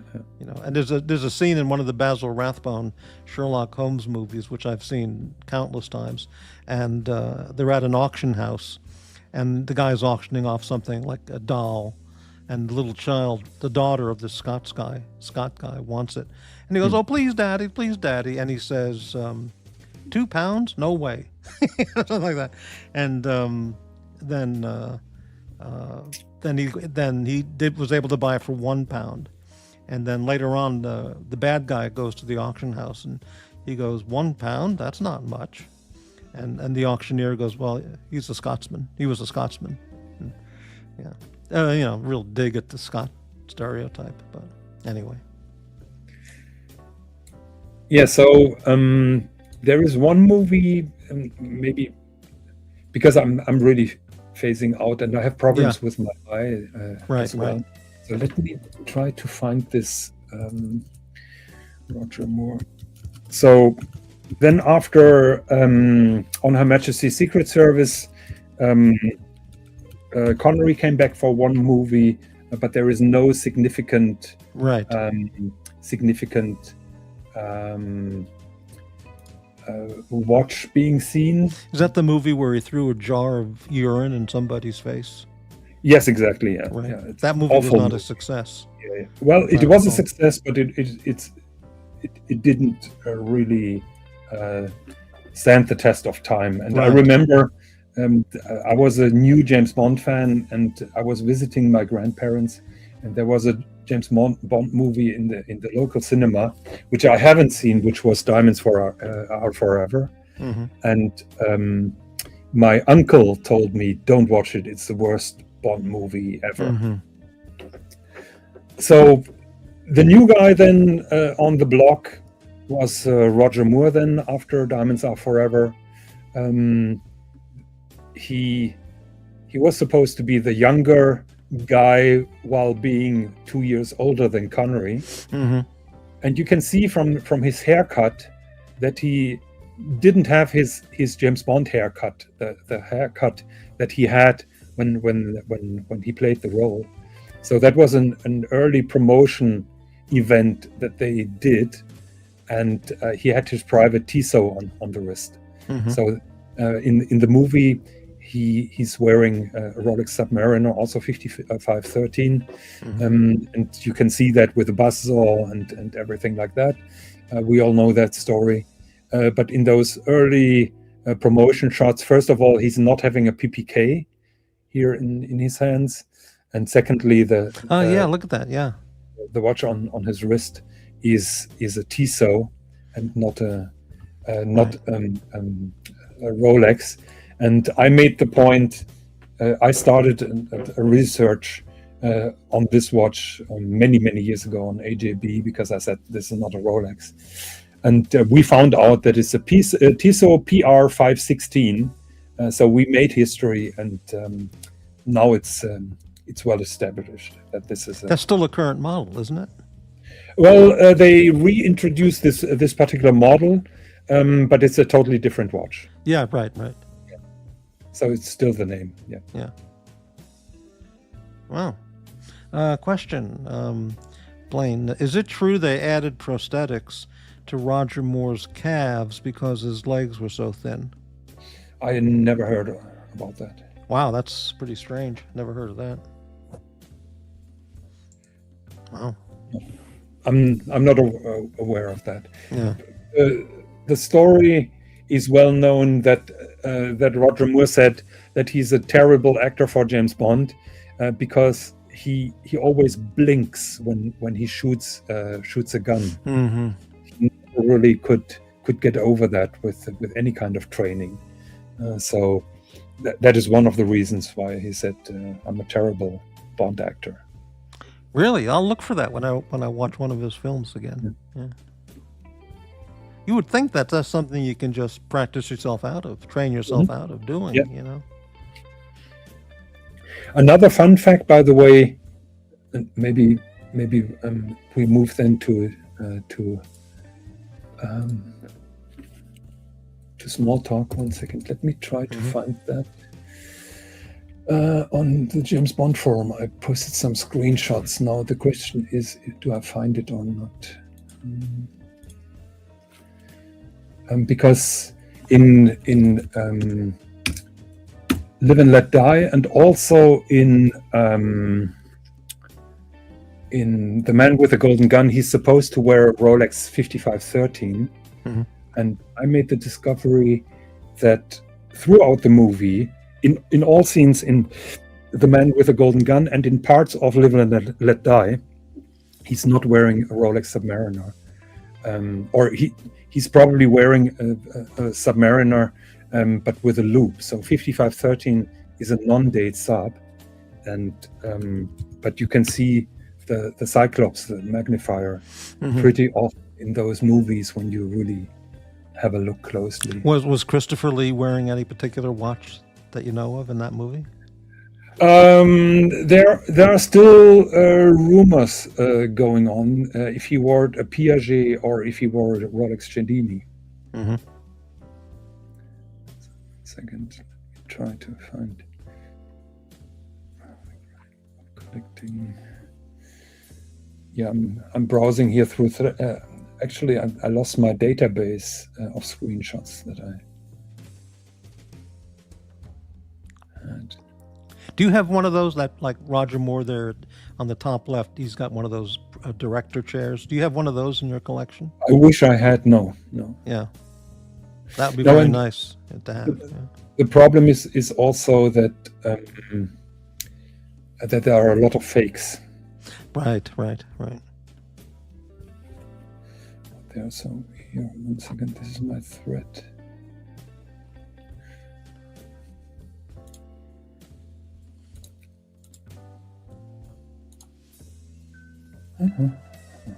Oh.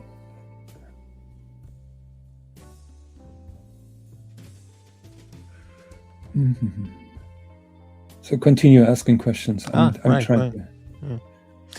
When you say the hair in these pictures was different than how it was styled as when he was in the Bond film, I don't see any difference. It looks the same. I see a different. I think that is the haircut that he had on that show, Man from U.N.C.L.E. or something. Oh, like the that. Saint. He was in the Saint. Or the Saint. Yes, exactly. Yeah. Yes, and the kind of haircut that he had in Live and Let Die was different. Oh, okay. Yeah. So that is a very American-looking thing. Mm-hmm.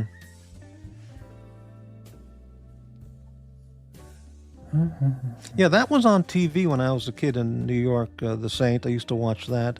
And there was that movie, the TV show from England with Patrick McGoohan called Danger Man, which they later made for the U.S. under the title Secret Agent, which was a big hit at the time. And is it true Broccoli thought Patrick McGoohan could have been Bond? Not that I'm aware of. I heard that somewhere.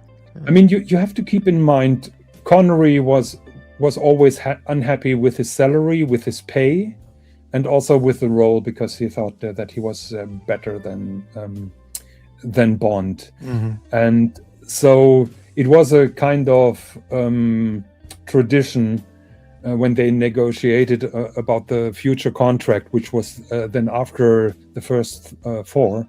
It was a movie-by-movie contract.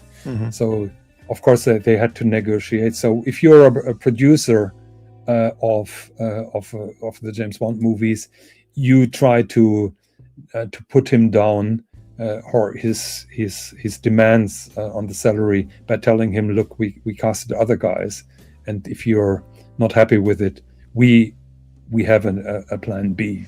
That really is awful. The guy made the series, Sean Connery. He made but then, but he says, "Well, I'm Bond, so you better fulfill my demands." And of course, then as a producer, you're trying to find a counterpoint. Yeah. I think it's part of the negotiation. But I understand that. Yeah. But you would think that Broccoli or a guy like that would say, "You were so great and successful. We want you back. And here's what we'll give you," and like double, triple. I think you met a couple of movie producers. Oh, yes. They're probably among the nastiest people that you can find. Very egotistical and very ruthless. And I mean that beautiful building in London, which is still the headquarters of Eon Production, doesn't come from paying your actor well. Well, that's true, but as it turns out, the Bond series has made like $1 billion or something. Yeah. So what's another 2, 3, 4, 5 million? Yeah.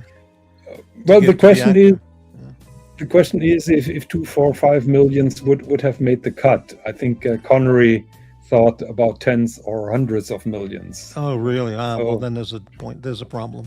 Yeah. I mean, Roger Moore was very well paid, and I think it was a kind of sports negotiating with Cubby Broccoli at some point. And Broccoli did the same with him, and it was basically a sports between them.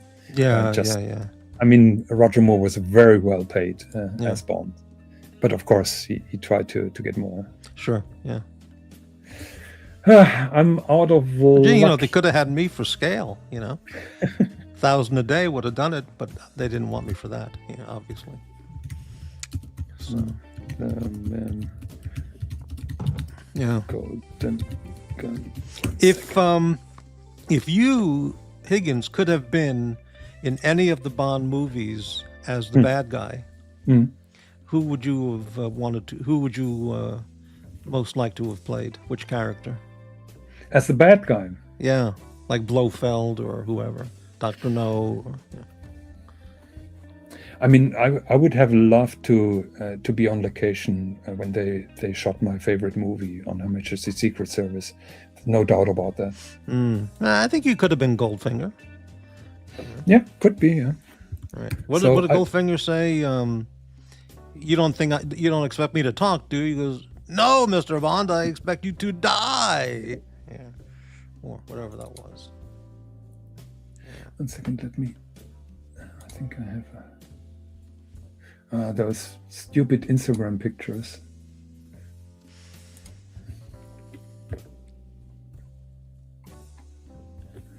So, yeah, those guys on Instagram are stupid, but I'm trying to make my point with one screen grab.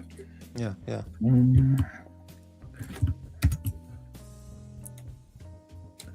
I had much better screen grabs, but don't have them anymore. Okay, so let's have a look at this picture.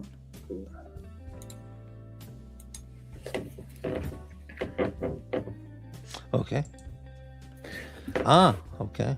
Okay, so don't look at the big watch, because that is totally wrong. That is a watch with a service dial and so on. Have a look at the watch that Roger Moore is wearing. Right. So first of all, you can see he has a different haircut. Okay, I see what you mean. Yeah. Secondly, you can see that he's wearing a Rolex on his wrist, and I know which scene that is from. That is actually the scene where he tries to deactivate that solar thing from Scaramanga, from the Man with the Golden Guy. Okay, right. And he tries to get that Solex agitator out of the casing, and he tries to use his gun, and probably he has it here in the hand on that screen. So, but you see that he's wearing a Rolex Submariner. It is supposed to be a 5513, because we saw a big wrist shot earlier when he was in Hong Kong looking at his watch. So you saw it's a Submariner without a date, so without a cyclop. Right. Now on that picture, you can already see a glance of a cyclop on this particular watch. And I zoomed in, and I'm trying to give you now a better picture, and you can clearly see the cyclops there. That is, by the way, my discovery when I took those screenshots. There it is. Yeah. So you can see a cyclops. Now you see, this is research. This is real research here. But on I had is that a leather strap? No, it's not a strap. It's a bracelet. Yeah. But you can see the cyclops on top of the crystal, and there are various screenshots that I took from Blu-ray and edited it. So he's wearing a different watch that has been spruiked by Rolex. Again, rumor is probably it was his personal watch, and then later the Rolex supplied them for the close-ups with a different watch. We don't know, but this is certainly not the watch from the close-ups. If you ever met Roger Moore back when, at a coffee shop, and you just talking to him, would you ever have asked him about, hey, can I ask you about these watches? No. Or would that have been too ridiculous to? I would have had totally different questions to him, and I know that actors, and you came across with some actors, and I think when you try to establish a relation to an actor, you're not appearing to be a fanboy. So you try to talk to the real person, not to a star. Right. If that makes sense. Sure. Because everybody says, I loved your movies, and how is it to be James Bond, and stuff like that. So I would approach them in a different kind of way, trying to approach them as the normal You could person. you could say to Roger Moore, "Would you like to see my egg?" Probably, yeah. Yeah. No, I would try to talk about Switzerland with him, because he Oh, yeah. spent a lot of time in Switzerland. Yeah. How is the snow? How is the skiing? How is his chalet? How is his health? And then later on, when we come to Bond, I have so many questions, but certainly not about the watches. And probably he doesn't remember, because those watches probably were not really important to him. Right. And we know that in private life he was a big fan of Piaget. By the way, Curly, it's Piaget and not Piaget. Well, you're talking about, whatever. Yeah. That guy, third grade education. What do you expect? But anyway. Yeah. Yeah. So Did I hope Roger that- Moore live in Switzerland? yeah, he lived in Mhm. Stade. Mhm. He had a chalet there. Yeah, Mhm. and you could buy his wooden made bed in that particular auction, and it fetched quite some high money. So you could virtually sleep like Roger Moore. Right. Okay, that's interesting. Yeah. Yeah.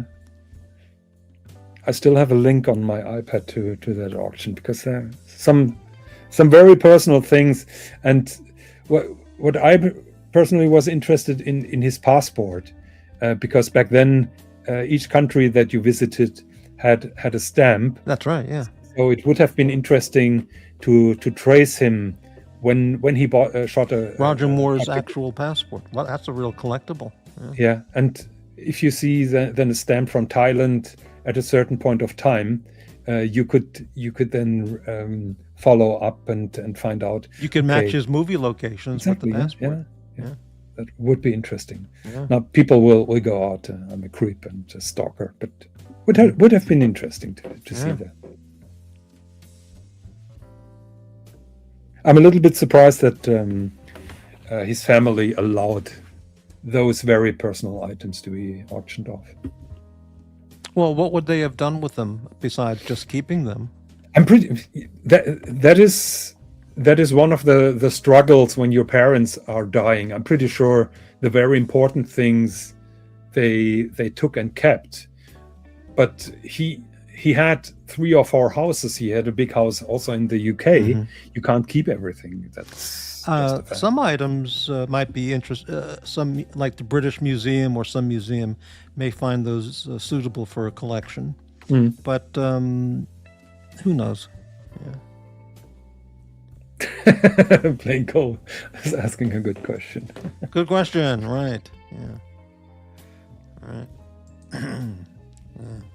So yeah, going back a little bit to that research and that damned Gruen watch, Yeah. we really fight wars over on AJB against Delt Eaton. Now and then somebody comes up and says, "Oh, I found a James Bond Gruen," and usually then people are just showing up and said, "Look, we had that discussion many years ago. ASP 9mm and Higgins had a lot of infos about those watches, and look back." Unfortunately, I'm not a moderator. Otherwise, I would send you a link to. I can send you a link to this particular thread via private message. Okay. Maybe you can Yeah. post it. What's the deal on the history of the NATO strap, which is such a stupid looking thing, in my opinion. You Mm. know, but where did that come from? The NATO strap? Do you know? I have an idea, but I'm not really super qualified in.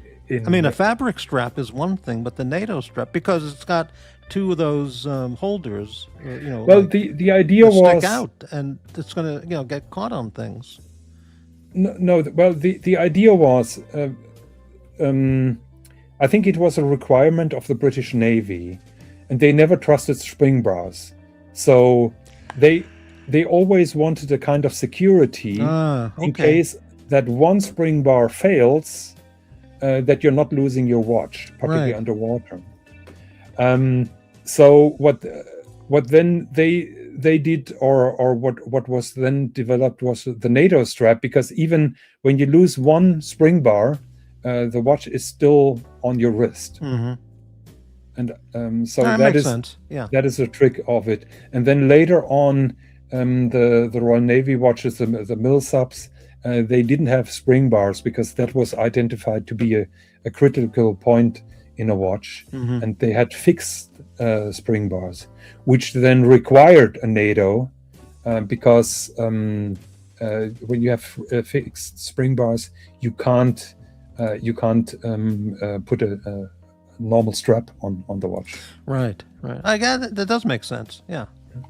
So I just see some stupid comments here in the private chat, but I've posted the link to this particular thread where we are talking about the Gruen watch, where we're talking about the Rolex Submariner. Okay, I see that. Yeah, that was that tow truck driver racist asshole. Oh, okay. He stops by all the time and does that shit.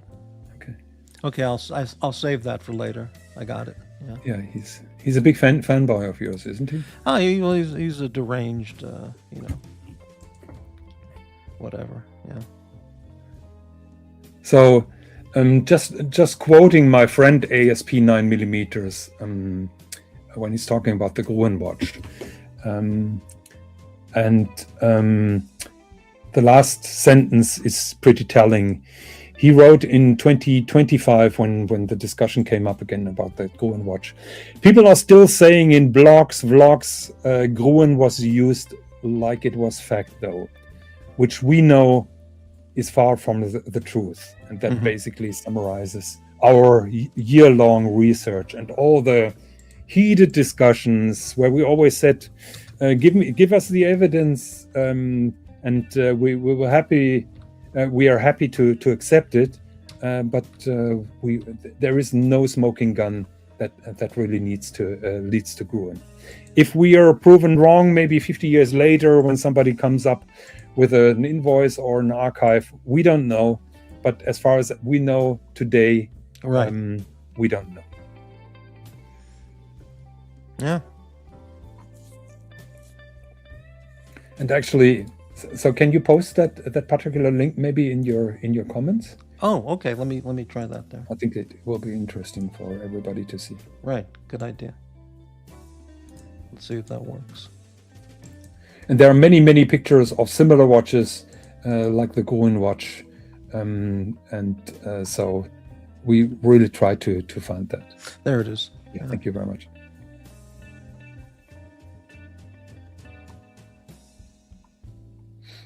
Yeah. Wow. So, but this is something that we are very passionate about, because some people on AJB are really big watch collectors and watch guys, and of course then the topic of James Bond watches come up, and just like I said, I mean, we really fought wars over Del Deaton, or against Del Deaton, who was just pulling things out of his ass basically, and stated them as facts. You have to know he's a struggling journalist, and he's always keen in making a buck, and he saw a chance of becoming the new James Bond expert, and many people fell on his shtick and on his scam. Yeah. In your collection, do you have books all about James Bond? You know. Oh yeah, yeah. Movies, this, that. Well, yeah. Yeah. Many of them. Yeah. Right. Wow. To be honest, I didn't read all of them. I'm not a big book reader. Most of the knowledge that I have is from the exchange with other Bond fans, just like my friends. And there are people that I trust, and there are people that I don't trust. Exactly. Yeah. Yeah, and I'm trying to get my friend ASP 9mm on my channel to talk about those particular watches, and it will be interesting. It's very difficult to understand him as well. He has that horrible accent. Where's he from? From the UK, but he's having this pseudo posh accent. Oh, I see. And I poke fun of him, and he pokes fun, of course. Right. The stupid German.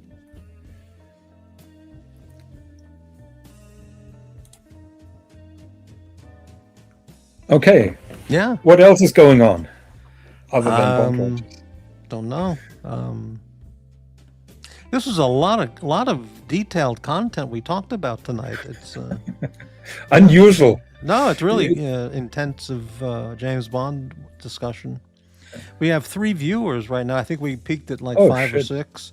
The rerun, because the other channels are on, Psychopaths and all that stuff. But other people, when they see the title, this will get a lot of views, I think. I'm pretty sure views. They will watch. Yeah, they can abuse whatever they want. I mean, I usually know my shit, and when it comes to James Bond and James Bond watches, I usually know it. Yeah. So yeah. Good question. What's your favorite Bond theme song? Very easy. What is yours? Goldfinger. Goldfinger. I mean, it's you have that standard reply. Everything Goldfinger. Well, I mean, it is the classic. It's just perfect. Yeah. Yeah, I think one of the worst ones. Not that I know all of them. I can't name all of them, but I thought the Paul McCartney "Live and Let Die," "Live and Let," that was really cheesy. Okay. It was tacky. Yeah. Well, this was a time when he was with his band, The Wings. That's right. Which was basically his wife Linda most of the time, who couldn't sing, and correct. So the song grew a little bit on me, particularly because there is a fantastic version of David Arnold who resampled it. My personal favorite is Chris Cornell, "You Know My Name" from Casino Royale. That is I did see that 2006. But I don't remember the song at all. Yeah. There was another one that was pretty good with Melissa Manchester, I think, did the song. Melissa Manchester? No. I can't remember, but it was another good song. But is it Goldfinger's... No. I can't remember, yeah. But Goldfinger is like the classic Bond theme song. Yeah. And when you're asking about my favorite James Bond soundtrack, it is not a John Barry soundtrack. However, I have great respect for John Barry. But my favorite is "For Your Eyes Only" by Bill Conti. Really? Bill Okay. Conti made a fantastic soundtrack. Yeah, "View to a Kill" was amazing. Yeah. Duran. Okay, yeah, I remember that one. Yeah.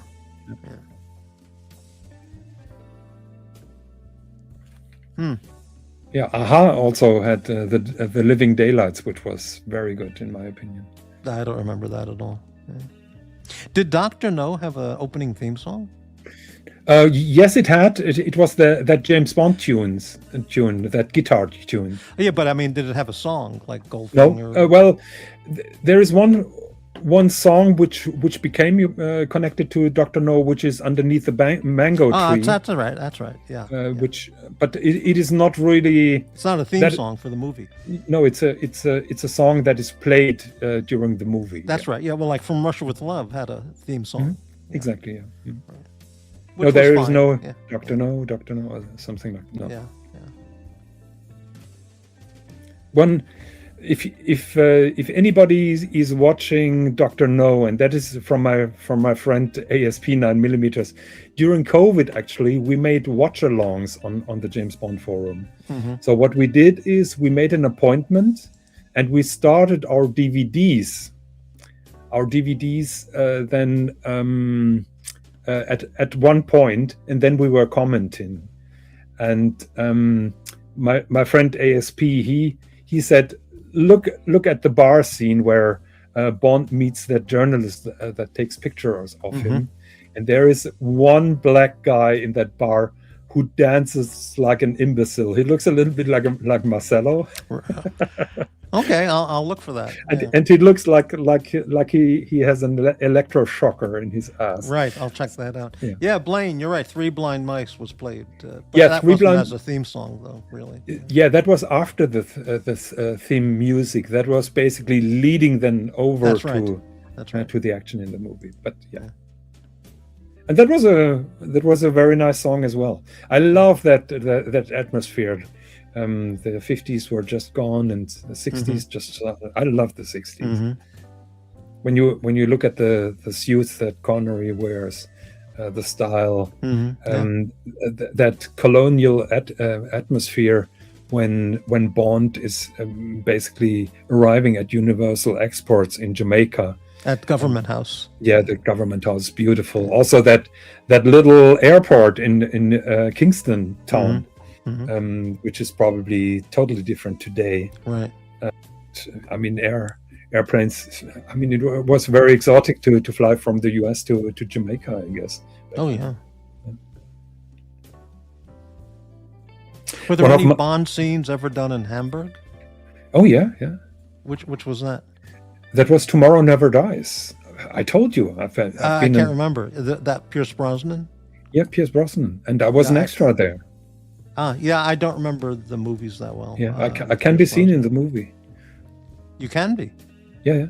Ah, okay. Pretty good. One second. I will leave you for a second. I will try to find the picture on my iPad. I'll be back in a minute. Okay. Yeah, no problem. Yeah. All right. Let's take a little break here while Higgy gets that picture. We'll just take a quick break here. Just where is it? I'll go with this.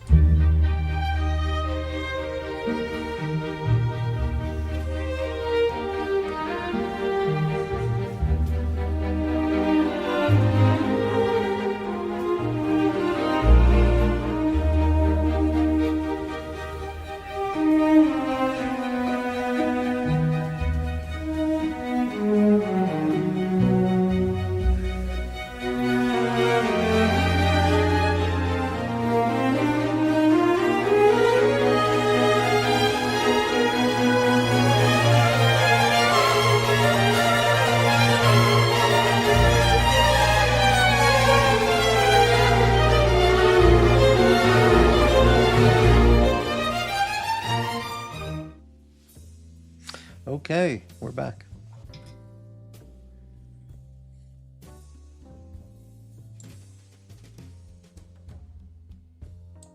Yeah, the Bond films are my two favorite, From Russia with Love and Octopus. Three. Goldfinger and Octopussy, those three. I think they're just phenomenal films. They just stand on their own as just exciting films. Yeah. So I found the picture.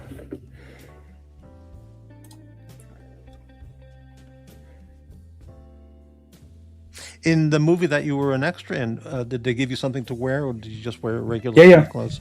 Yeah, they were lending me a suit, a jacket, and a tie, and I still have that tie in my collection. This is a tie that they gave you? Yeah. And you kept it? Yeah. There you go. I nicked it. Right. 1 second, here it is.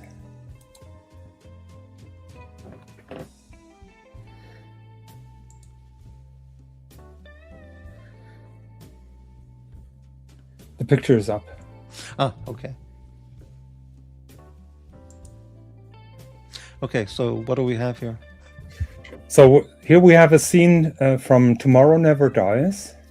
Bond is walking the street down to the Atlantic Hotel, and he goes through the entrance, and you can see at the other side the Mercedes cars with some of the henchmen of Carver, who is the villain in that movie.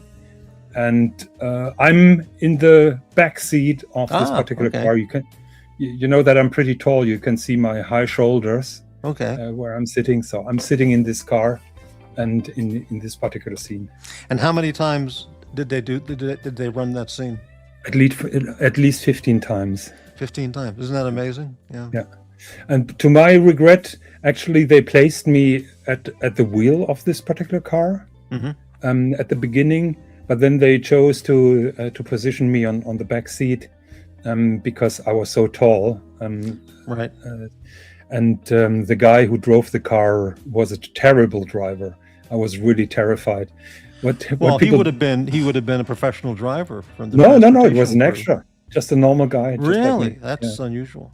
And I had a little video camera with me that I had in the car, Uh-huh. and I shot while we were pausing and waiting.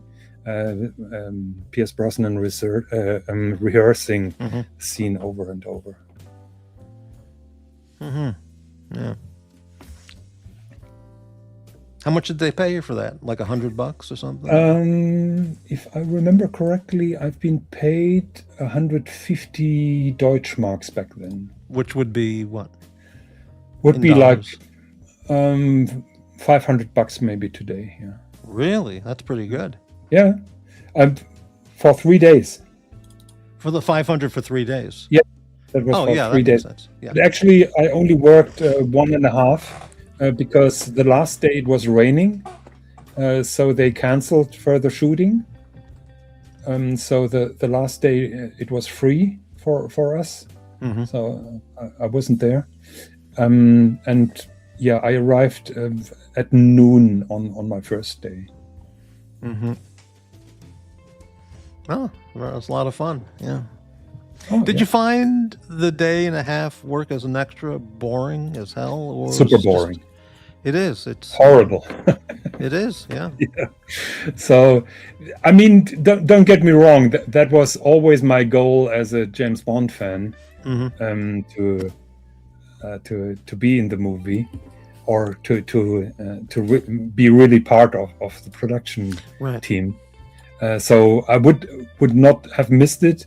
Would I do it again? In a Bond movie, maybe yes.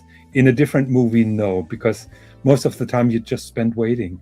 You just wait all. Yeah. I mean, it's Yeah. it's extremely boring and tiring work. Yeah. Yeah. And everybody says that, but you have to experience that yourself, how boring There it is. was I was on a set where Jim Carrey was there, and some of the extras were over at the food table getting some food to eat. Okay. Yeah. And Jim Carrey walked over and he goes, "What? They give you guys food too? Or what did he say? They let you guys eat? They give you food also?" And they were offended. They go, "Can you believe he said that to us? Like, we're Yeah. so meaningless that they even spend money on giving us food." They didn't understand he was joking. It was obviously like a joke, sarcastic joke. Was it a Oh, they joke? give you food too? Yeah. Was it but a they joke? didn't- I'm not sure. Oh no, it's clear. No, it's clearly Yeah. a joke. Okay. Yeah. Can you put up the next Oh. one that I pulled? Because we have Got an it. apple tree in our garden.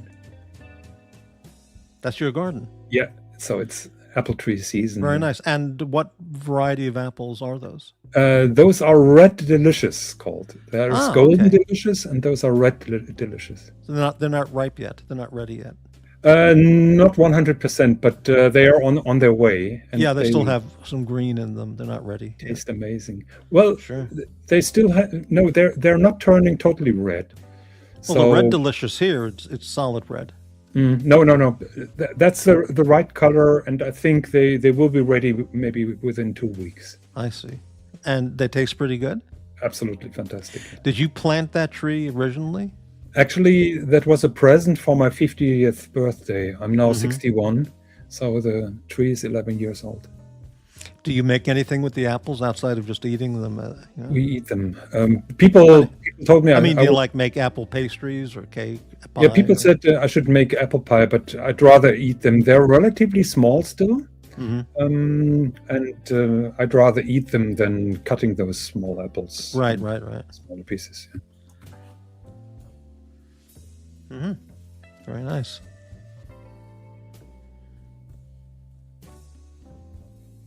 Are apples like the most common fruit you find in Germany? Yeah. But when I sent that picture to Tanzil, he was asking, "Are those mangoes?" And I told him, "You forget that I'm living in Germany. Yeah, right. For mangoes, the Mangoes, temperatures yeah. are not high enough." Wow. So you have everything, you know? Yep. You've got wealth, you've got the Bond collection, you got a home, you've got the apple tree in the backyard, you've got beautiful cars, beautiful watches, beautiful pens, world travel, etc. You make your own bread at home. You got the Christmas markets. Being in a Bond movie. In a Bond movie, right? You travel around Germany. You have currywurst whenever you want. Is there anything in your life that's lacking or missing? Not really. I mean, Yeah.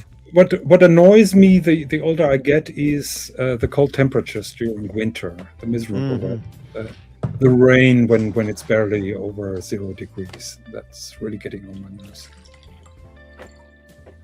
Is that a pish or? I'm pouring a glass of water. Okay. Not that you're live streaming with just like Clive did in the old days. You remember that?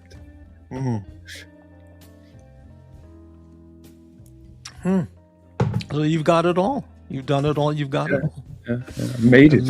Amazing. Yeah. With all the pens and watches, are you still open to buying more what pens and watches? Pens, I've slimmed down my pen collection quite significantly. With watches, I'm still on the hunt, not that intensively like I used to be. Right.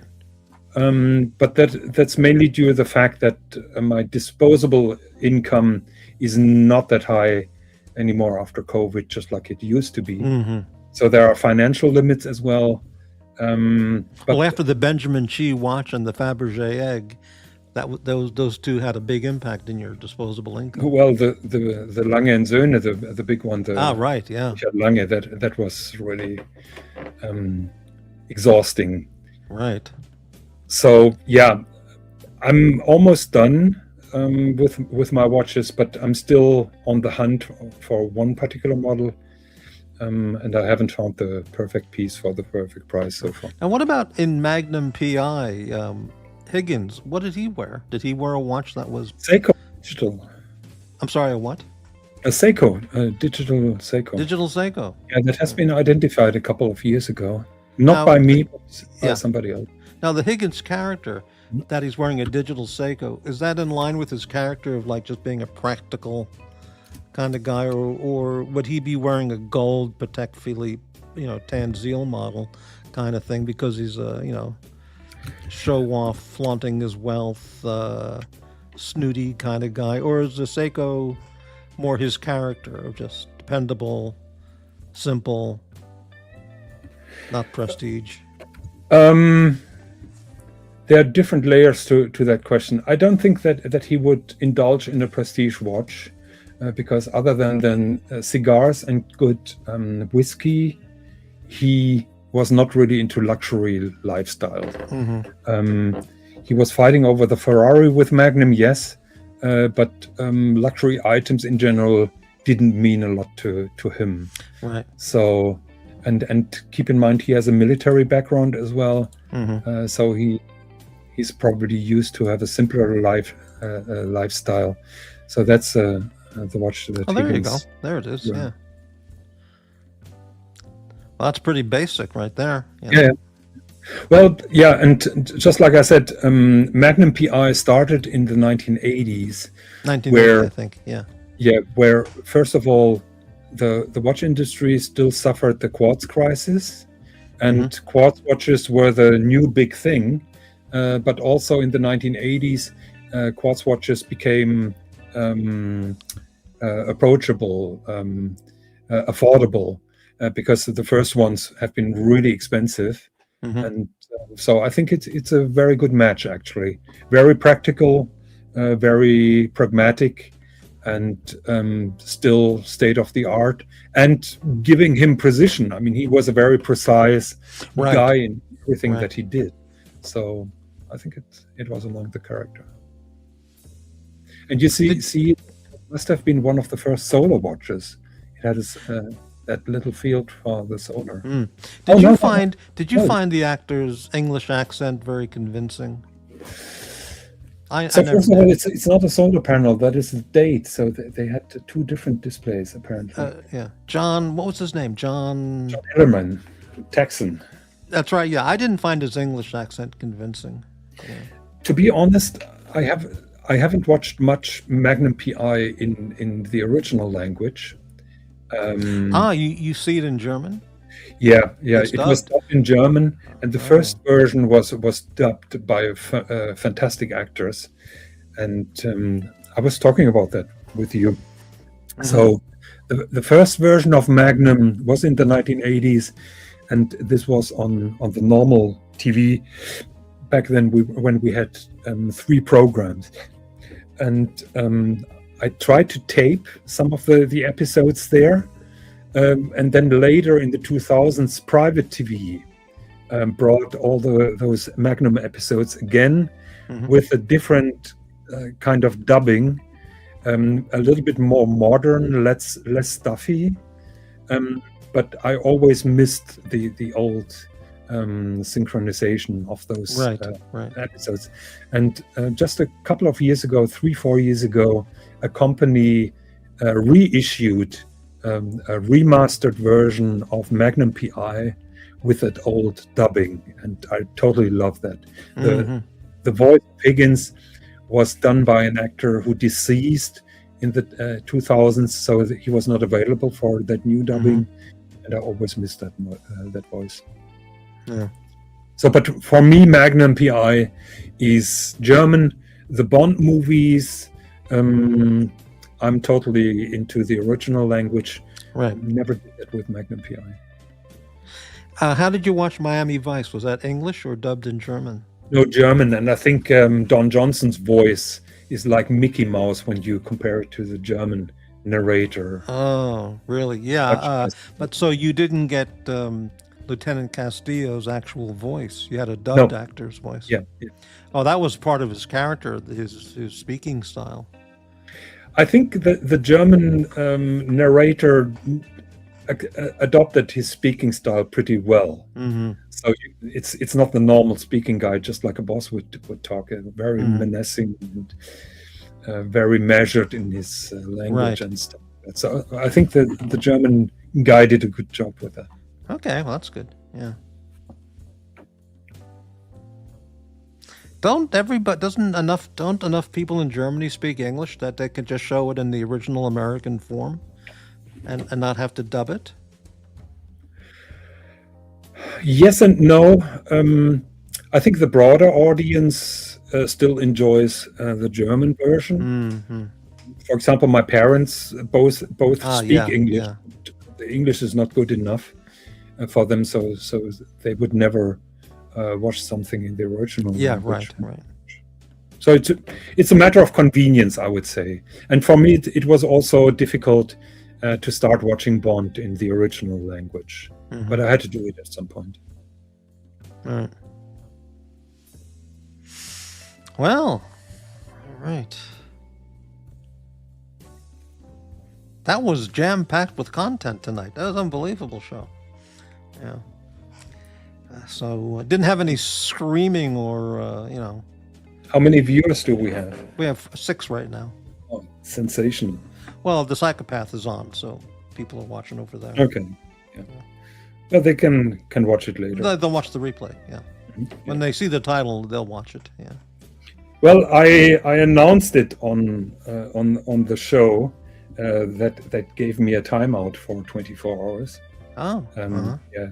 So far, we don't censor everybody. And then he said, well, it's going to be a show with only 3 people, so I don't care. But he cared enough to ban me for spooking different channels. Really? On that channel, you mentioned it? Yeah. Why would you even? Dared. Why in the world would you even go there? Well, I was just watching the latest development, and I made a comment that the Gruen story with Dr. No is wrong, and then the owner of the channel went into a tirade, screaming and yelling for 10 minutes, which was quite fun. Because you made some comments in the chat?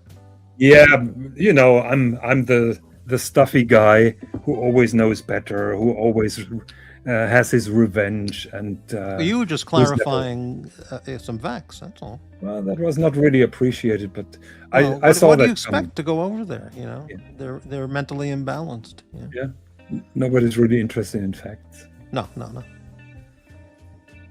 So, and it just shows amazing. the amount of disrespect that they have for me, and basically, And for watch content, because you're establishing actual watch content facts, and they didn't want to hear that.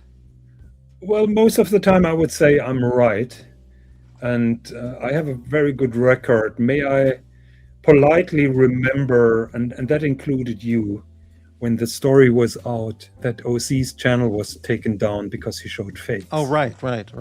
And I think you were also not very positive talking about OC. No, You can hate- I don't hold him up in a high position. Yeah, you can hate OC or like him, and never had a problem with him. But for me, it was clear as day that he would never. That first of all, he wouldn't own fakes, and that he wouldn't show fakes.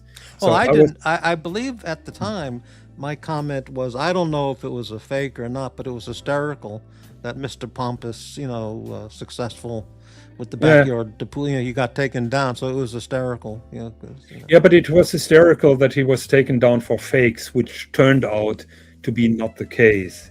And I was virtually the only one who stood up for OC. I remember that. That's correct. And I received a lot of eggs in my face for that position. It ended my friendship with AD never calling. And Well, there's no loss there. So. yeah, definitely, yeah. And but at the end of the day, I was proven totally wrong, right, and everybody else wrong. So usually I know my stuff, even though Right. sometimes it's not popular and people don't like me, but it doesn't matter. Right. Well, there's a lot. It's not, as I mentioned years ago, finding fake watches is not a surprise on any of these channels, because basically most all these people are just fake people. Fake stories, fake vacations, fake fishing trips, fake wives, fake watches, fake vacations, fake purchases, fake everything's fake. So Yeah, someone's showing off a fake watch. I mean, well, the people are fake, so nothing surprising.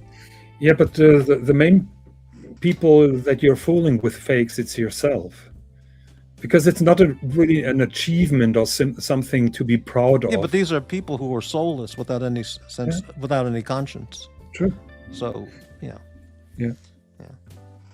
So just like the famous Archie Luxury said, a watch must hurt, and when it doesn't hurt, you don't get that special feeling that you own something special when you don't. I don't. That doesn't make sense to me at all. But Okay. I mean, if Bill Gates wants to buy a $1 million watch, it's not going to hurt.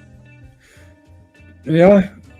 That's Or not true. even Bill Gates. If a very successful man or woman wants to buy a $500,000 watch, like an Astronomia piece of shit, let's say for $250,000. Yeah. Like the producer Michael, he can spend $250,000 on an Astronomia. In fact, he bought 2 of them, if I remember. It doesn't hurt him. He's worth $100 million. So Yeah, but crappy, you don't understand. You're talking about hurting financially.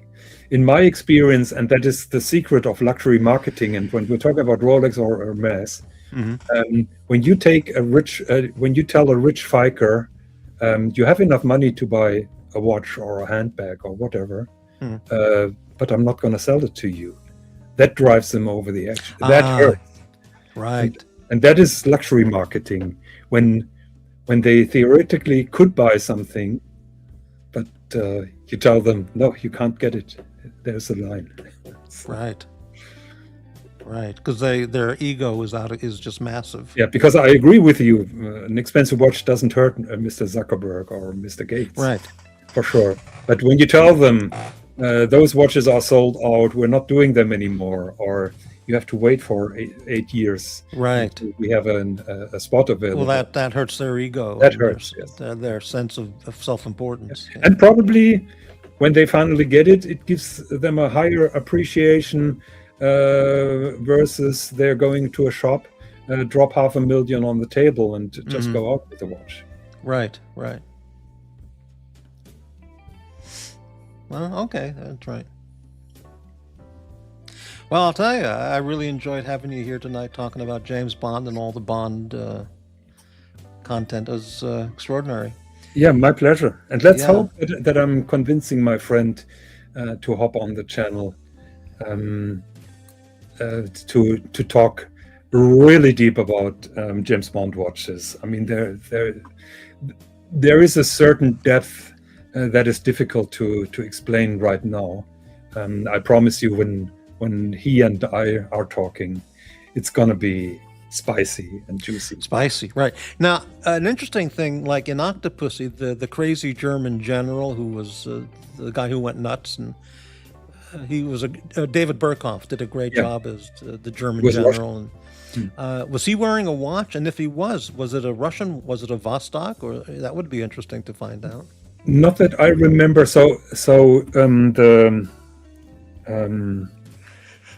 The boss of the Russian Secret Service, he was wearing a Seiko in Octopussy, and that really? was part of that James Bond Octopussy collection. Steven Berkoff, who played a nuts Russian general, it was not a German general. The Russian general, yeah, right. Yes, so I don't remember that he was wearing a certain watch, but Right. I would have to research that. Keep in mind, I love researching, but you can't research everything. That's right. Yeah. So much time, and to be frank, it doesn't interest me. I mean, honestly, how many people on the planet are going to research into what watch so and so actor was wearing from a movie 40 years ago? Yeah. Well, yeah. I mean, you have to keep in mind when I started printing out those photos that I shot from a crappy TV. Yeah. Nobody really understood what I was doing. Right. Well.